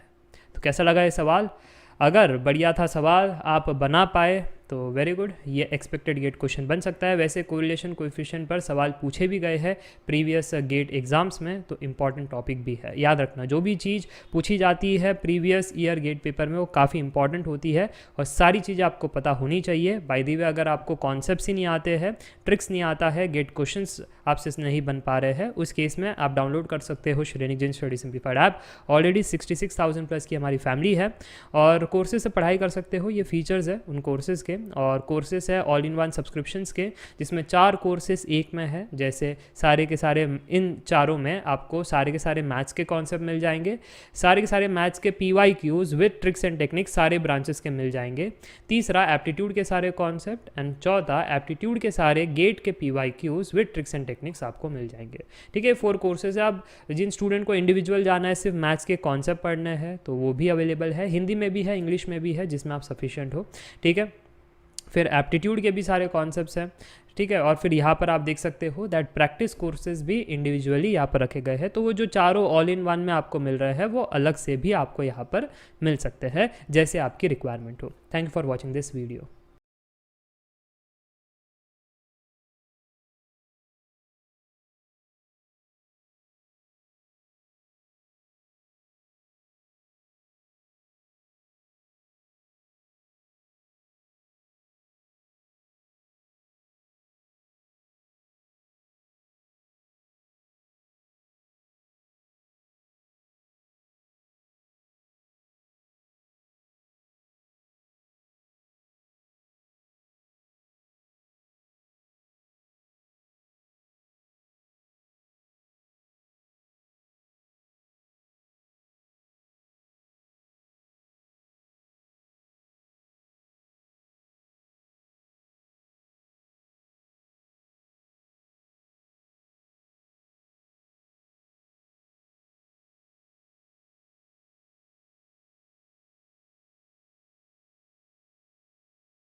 प्रशांत दुबे ने कैलकुलस से एक डाउट पूछा है, जो बहुत ही बढ़िया डाउट है क्योंकि कंसेप्चुअल क्वेश्चन है, आप भी ट्राई कर सकते हो। ये सवाल पूछा गया था on Hindi GATE 2025 all in one subscription. सवाल ये है, a curve C is defined as x is equal to a cos cube theta, y is equal to a sin cube theta in closed interval 0 to π/2। What will be the point P on the curve C where the tangent to the curve is parallel to the chord joining points a, 0 and 0, a। 4 option है, video को pause करके try कीजिए, फिर मेरे solution को देखना। अब ये चैलेंजिंग इसलिए है क्योंकि आपको निकालना क्या है, सर जी हमें निकालना है पॉइंट P, और वो कैसा कंडीशन है? कंडीशन है कि जो पॉइंट P से टेंजेंट है वो पैरेलल है एक कॉर्ड से जो ज्वाइन कर रहा है ये कोऑर्डिनेट। अगर ये लाइन समझ गए तो ये क्वेश्चन समझ गए, आंसर आ जाएगा। पर अगर ये लाइन ही नहीं समझे तो कंसेप्ट ही क्लियर नहीं है, फिर कैसे सॉल्व करोगे? तो चलिए पहले इसको समझते हैं, फिर मैं सोल्यूशन पर जाता हूँ। ये हिंट है उन स्टूडेंट्स के लिए जिनको ये लाइन नहीं समझ में आया। देखो मेरे पास एक कर्व है, ये रहा मेरा कर्व, ठीक है। अब ये कर्व पर मान लेते हैं ये कर्व C है, मैंने एक पॉइंट P लिया है और P से एक टेंजेंट बनाया है, तो इस प्रकार से टेंजेंट होगा, राइट। अब ये टेंजेंट क्या है? पैरेलल है एक लाइन से जो इस कर्व को कट कर रहा है कोऑर्डिनेट a, 0 एंड 0, a पर, ठीक है। ये टेंजेंट जो हमारा है ये मान लेते हैं टेंजेंट A है, ठीक है। टेंजेंट A किससे पैरेलल है? इस कॉर्ड B से पैरेलल है। अच्छा, तो यहाँ पर कौन से कॉन्सेप्ट का इस्तेमाल करेंगे? सर जब 2 लाइन पैरेलल हो ना, उनके स्लोप सेम होते हैं, तो उसी कॉन्सेप्ट का इस्तेमाल करना है कि slope of line A is equal to slope of line B। बस दिक्कत क्या है मालूम है? A वाला एक इंस्टेंटेनियस स्लोप का कॉन्सेप्ट है और B वाला नॉर्मल स्लोप का कॉन्सेप्ट है। अब जिनको नहीं पता instantaneous slope and normal slope, आप मेरे इंजीनियरिंग मैथ्स कोर्स में जा करके डेरिवेटिव देख सकते हो, ठीक है। मैंने बेसिक टू एडवांस एक्सप्लेन किया है इस डाउट को रख करके कि आप शायद डिप्लोमा के स्टूडेंट्स हो और आपके बेसिक्स कच्चे हैं, ठीक है। तो जो इंजीनियरिंग कर रहे हैं, डिग्री कर रहे हैं, उनको तो शायद पता होगा, बट जो डिप्लोमा वाले हैं उनके बेसिक पूरे कच्चे होते हैं। तो कोर्स के अंदर बेसिक टू एडवांस मैंने करवाया है। और अगर आपको अब पता है इंस्टेंटेनियस स्लोप इक्वेट करना है नॉर्मल स्लोप से, तो चलिए अब सोल्यूशन पर जाते हैं। सबसे पहले निकालते हैं इंस्टेंटेनियस स्लोप, ओके। तो हमारे पास गिवन कंडीशन क्या था कि x हमारा कैसा है, y हमारा कैसा है। सर x है यहाँ पर a cos क्यूब और y है a sin cube, right. x है a cos क्यूब और y है ए साइन क्यूब थीटा। और देखो हमको पॉइंट पी पर हमको ये निकालना है, बट वो पॉइंट पी का कोऑर्डिनेट हमको पता नहीं है ना, तो हम इन जनरल कहेंगे कि यहाँ पर d y by d theta, हम क्या कहेंगे, पैरामेट्रिक फॉर्म के हिसाब से d y by d theta हम निकाल सकते हैं, डिवाइड करेंगे d x by d theta से, ताकि हमें मिल जाए d y by d x. ये सब कुछ मैंने करवाया है डेरिवेटिव के क्लास में, एंड आई गेस आपको ये पैरामेट्रिक फॉर्म ऑफ डेरिवेटिव भी पता है, ठीक है। तो चलिए अब इसको डेरिवेट करते हैं। इसका डिफ्रेंसिएशन आ जाएगा ए 3 sine square theta cos theta by chain of derivative. ऊपर वाले का डेरिवेटिव कितना होगा, ए 3 कॉस स्क्वायर थीटा और माइनस साइन थीटा होगा, राइट। अब ये ए कटा, 3 कटा, ठीक है, कॉस थीटा एक बारी कटा, साइन एक बारी कटा, तो जो बचा है वो क्या बचा है सर जी, ऊपर साइन और नीचे माइनस कॉस, यानी माइनस टैन थीटा बचा है। ये मेरा आ गया इंस्टेंटेनियस स्लोप, ठीक है। D y by d x कितना आ रहा है, माइनस टैन थीटा। इसको इंस्टेंटेनियस क्यों कहते हैं, क्योंकि हर एक थीटा पर ये स्लोप की वैल्यू डिफरेंट होगी, यानी हर एक इंस्टेंस पर ये स्लोप की वैल्यू अलग होगी, इसलिए इंस्टेंटेनियस स्लोप, ठीक है। चलो ये बात क्लियर है। तो ये मेरा इंस्टेंटेनियस स्लोप आ गया। दूसरा क्या कहा था, नॉर्मल स्लोप। वो कॉर्ड का जो कोऑर्डिनेट था, क्या क्या कोऑर्डिनेट था, मेरे ख्याल से 0, a एंड a, 0, ठीक है। तो उसको लिख लेते हैं, 0, a एंड a, 0, इसको x1 y1 मान लेंगे, इसको x2 y2 मान लेंगे, ताकि स्लोप जब निकालना हो तो हम कहेंगे that y2 minus y1 upon x2 minus x1, simple सी बात। तो यहाँ पर 0 minus a divide by a minus 0, तो आंसर कितना आ रहा है सर जी, ऊपर है माइनस a, नीचे है a, सही बात, एक बार चेक कर लो, 0 माइनस ए अपॉन ए माइनस 0, तो सर जी ये आ रहा है -1। तो यहाँ से -1 आया और यहाँ से माइनस टैन थीटा आया। ये दोनों ही स्लोप सेम है क्योंकि वो पैरेलल थे, right. Since parallel condition given, तो हम क्या कहेंगे कि स्लोप्स को इक्वेट करो, माइनस टैन थीटा इज़ -1, यानी टैन थीटा इज़ 1, यानी थीटा कितना हुआ, इस 1 को टैन π/4 कह सकते हैं। सो टैन थीटा जब टैन π/4 है तो थीटा होना चाहिए π/4 के बराबर। एक बार थीटा आ गया फिर तो हम निकाल सकते हैं, क्या चाहिए तुमको चाहिए पॉइंट पी कितना होगा, तो पॉइंट पी तो x, y होगा, और x, y इस प्रकार से है, समझ में आ रही है बात। पॉइंट पी कैसा होगा, तुमको पॉइंट पी चाहिए ना, ये कोई पी रैंडम थोड़ी ना है किधर भी, ये तो ऑन कर्व सी है, ऑन कर्व सी, और ये कर्व सी किससे बना है, x, y से, राइट। तो ये x, y, और पॉइंट पी हमको पता है उधर क्या होगा, पॉइंट पी पर थीटा हमारा होगा π/4, ये हमको पता है, राइट। हाँ, अब यहाँ पर आते हैं x, y, x कितना था सर, x था a कॉस क्यूब थीटा के साइन था, कॉस क्यूब था, x हमारा a कॉस क्यूब थीटा है और y है a साइन क्यूब थीटा। अब ध्यान से देखना, थीटा हमारा π/4 है एट पॉइंट P, देयरफॉर हम कहेंगे कि ये हो जाएगा a cos cube π/4 comma a, ये y a कैसे आ गया, y हमारा a साइन क्यूब थीटा था, तो यहाँ पर हम कहेंगे that a sine cube theta की जगह π/4, ठीक है जी। तो चलिए, तो यहाँ पर कितना होता है cos π/4, 1/√2, 1/√2 का क्यूब कितना होगा, 3 बार ये आ जाएगा √2, ये आपस में हो जाएगा 2, तो 1/2√2 ये आना चाहिए, कितना आना चाहिए, 1/2√2, इधर भी आना चाहिए 1/2√2। ये देखो ये आपका आंसर हो गया। क्या ये ऑप्शन में मौजूद था, a/2√2 वाली कहानी ऑप्शन डी में मौजूद थी। So yes, definitely option D is correct. तो बहुत ही अच्छा कॉन्सेप्ट था। कॉन्सेप्ट क्या था, instantaneous slope is equal to normal slope. Normal slope क्यों कहता हूँ, क्योंकि ये जो पॉइंट से लाइन बनी है ना, मान लो ये स्ट्रेट लाइन बनी है, तो स्ट्रेट लाइन पर हर एक जगह पर आपका स्लोप सेम ही होगा, जबकि अगर कर्वी आ जाता है तो हर एक इंस्टेंट पर आपका स्लोप डिफरेंट होता है, तो इंस्टेंटेनियस स्लोप। चलो ठीक है, तो इतना काफ़ी है आज के डिस्कशन के लिए। आई hope you have enjoyed the video.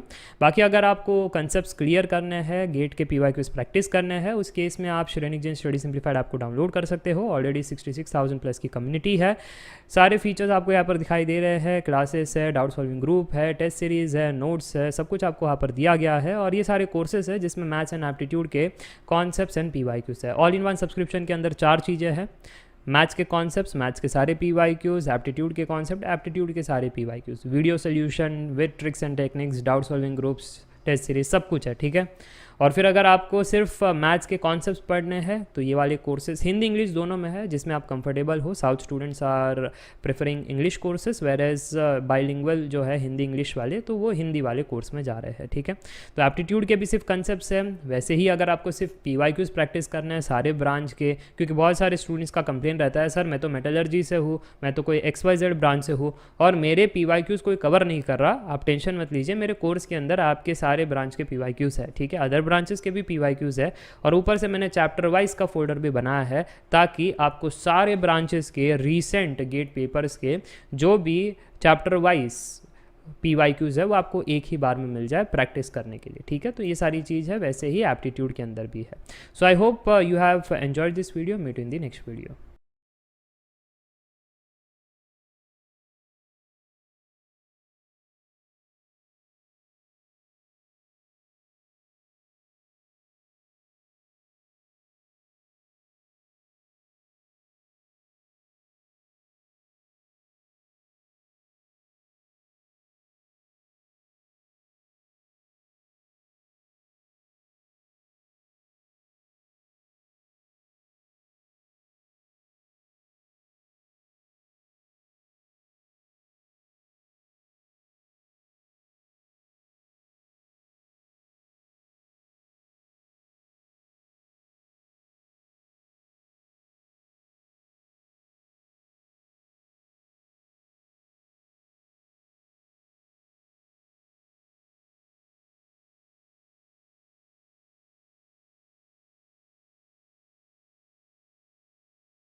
Now this doubt was asked on English all-in-one subscription group. One of a good question from limit.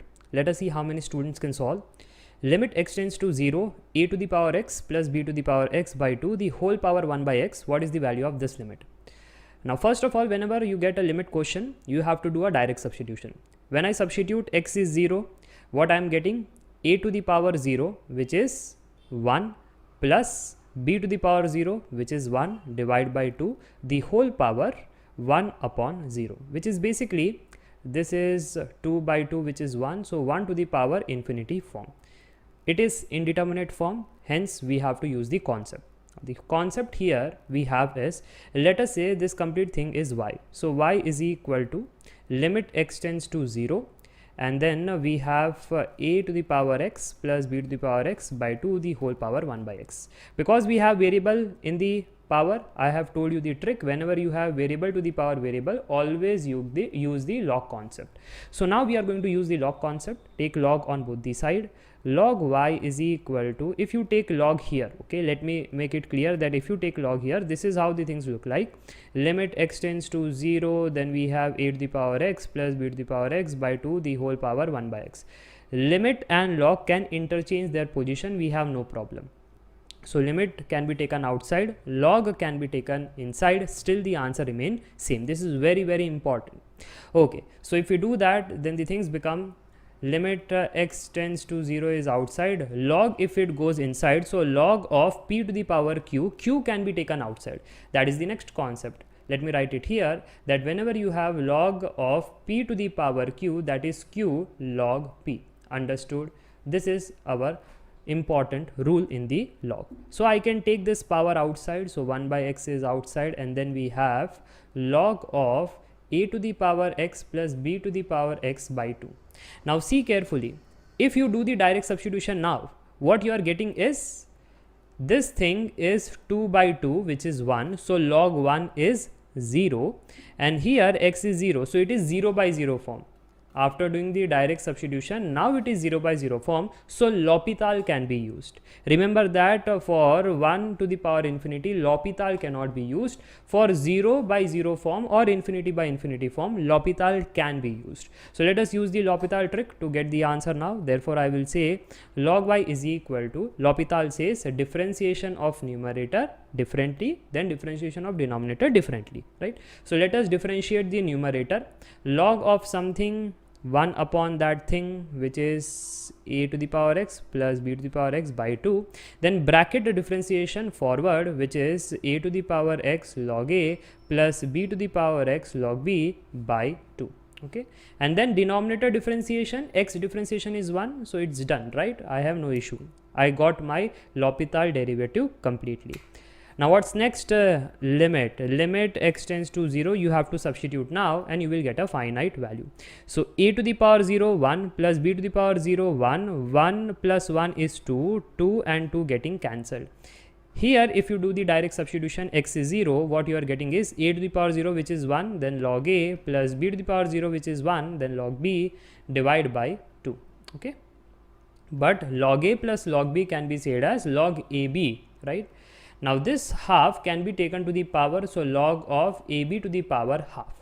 Left hand side is log y, right hand side is log ab to the power half. So if I ask you what is y now, raised to the exponential on both these sides, so y is equal to ab to the power half, which is nothing but root ab. So the correct answer for this limit is root ab. I hope you got the idea. Now some students will have problem. Sir, why 1 to the power infinity form is known as indeterminate? Sir, what about this concepts of log? How will I get it? Sir, what about this trick of L'Hopital? If you do not know all these concepts, then you can visit the engineering mathematics course, which is available in English and Hindi. Content remains same. See, this is the English course, right? So the content remains same. The difference is all about the speaking style. Like I'm speaking now in English. In same way, you will get the English course and English content. Okay, so this is engineering mathematics course for GATE, ESE, even your semester exams. So you can use it to clear your concepts so that you can also solve this kind of questions. Thank you for watching this video.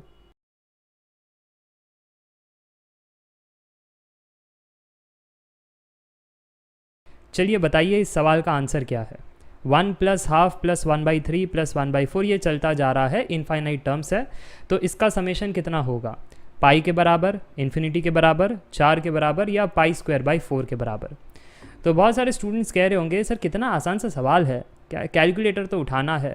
अब देखो यहाँ पर 1, उसके बाद ये 0.5, ये 0.33, ये 0.25, फिर आगे होगा 0.2, तो ये ऐड करते चलो, ठीक है। तो ये रहा 0.5, उसके बाद 0.33, फिर ये रहा 0.25 प्लस 0.2, उसके आगे कुछ रहेगा 0.166, राइट, 1/6 इसके बराबर ही होता है। और सर जी तो एक आइडिया आ रहा है कि 2.5 फिर 2.6 ऐसे जा करके मैक्सिमम 3 तक ही तो जा सकता है, जैसे इनफाइनाइट टर्म्स है तो मैक्सिमम 3 तक ही जा सकता है, तो ये जो पाई है वही तो सही आंसर होना चाहिए। कितना इजी सवाल पूछ लेते हैं ये गेट वाले। तो बताना चाहता हूँ pi is the wrong answer, the correct answer is option B. अब ये कैसे हो गया? क्योंकि आपको टेस्ट ऑफ कन्वर्जेंस नहीं पता, और जिनको नहीं पता तो देखो यार कॉन्सेप्ट मैंने सिखाया है इंजीनियरिंग मैथमेटिक्स कोर्स में, हिंदी इंग्लिश दोनों में अवेलेबल है। कंटेंट में जाना, कैलकुलस के फोल्डर में जाना, लेक्चर्स में जाना, और आपको देखना है क्या, और आपको देखना है ये लेक्चर 13 टेस्ट फॉर कन्वर्जेंस, जिसमें जब आपके पास इनफाइनाइट सीरीज़ आ जाए तो वो डाइवर्जेंट है या कन्वर्जेंट, वो कैसे चेक करना है, कैसे टेस्ट करना है, सारे मेथड्स दे रखे हैं। बड़ा इंपॉर्टेंट क्लास है क्योंकि उसमें से भी गेट क्वेश्चंस पूछे गए थे, तो मैंने PYQs में करवा के रखे हैं, बट स्टूडेंट्स का डिमांड था कि सारे कंसेप्ट भी बताओ, उसके साथ PYQs भी सॉल्व करा, तो लेक्चर में मैंने अभी अपलोड कर दिया है। वैसे आपको बताना चाहता हूँ इसको सॉल्व करने के 3 मेथड है। तो एक तो मैंने आपको गलत तरीका तो बता दिया जो कि इमोशनल आंसर है। मैथ्स आंसर ऐसा है कि ये जो फॉर्मेट है वो P सीरीज़ टेस्ट से मैच कर रहा है, और जब भी हमारे पास P सीरीज़ टेस्ट में 1/1 का पावर P प्लस 1/2 का पावर P प्लस 1/3 का पावर P प्लस ये चलता रहेगा, जिसके अंदर अगर P हमारा ग्रेटर देन 1 हो जाए तो हम कहेंगे कन्वर्जेंट, और P less than equal to 1 हो जाए तो हम कहेंगे डाइवर्जेंट। अब बताना ये वाला सीरीज़ और ये वाला सीरीज़ देख करके p की वैल्यू क्या समझ में आ रही है सर, p को 1 रख देना, तो फिर ये वाला और ये वाला सीरीज़ सेम हो जाएगा। p को 1 रखने का मतलब सीरीज़ हमारी है डाइवर्जेंट और इन्फिनिटी नथिंग बट डाइवर्जेंट ही होता है, राइट। तो वही चीज़ है कि ऑप्शन बी जो है वो करेक्ट बन गया इस वाले मेथड से। अब आप कहोगे कि नहीं सर जी, ये जो मेथड है p सीरीज़ टेस्ट ये हमको आता नहीं, ठीक है, ठीक है, आपको मेथड 1 नहीं आता p सीरीज़ टेस्ट, तो चलिए आपके लिए मेथड 2।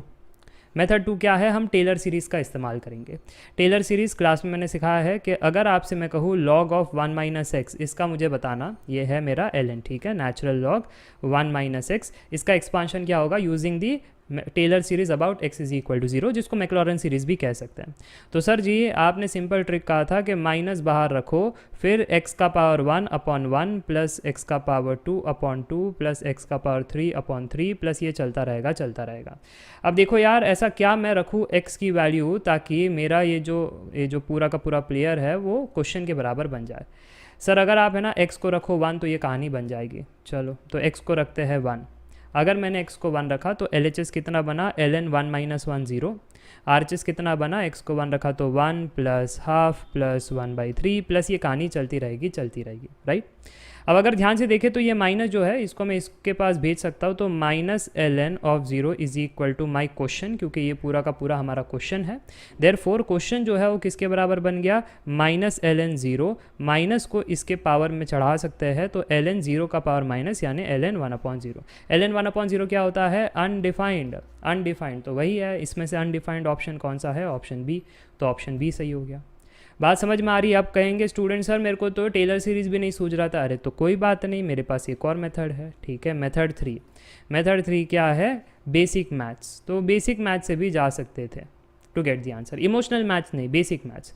देखो ये जो हमारी सीरीज़ है एस वो किसके बराबर है, 1 प्लस हाफ प्लस 1/3 प्लस 1/4, ये चलता जा रहा है। अब है ना एक छोटा सा आपको चीज़ समझना है कि मैं ना यहाँ पर मैनिपुलेशन करने वाला हूँ। सर कैसे मैनिपुलेशन करोगे, मैं कह रहा हूँ ये जो मेरी सीरीज़ है ना, ये सीरीज़ मेरी हो जाएगी ग्रेटर देन अभी जो मैं लिखने वाला हूँ उससे। कैसे सर जी, ध्यान से देखना, मैं ये कहूँगा कि ये 1 तो 1 ही रख रहा हूँ, ठीक है, हाफ को तो हाफ ही रख रहा हूँ। अब बताना 1/3 और 1/4 में से बड़ा कौन है।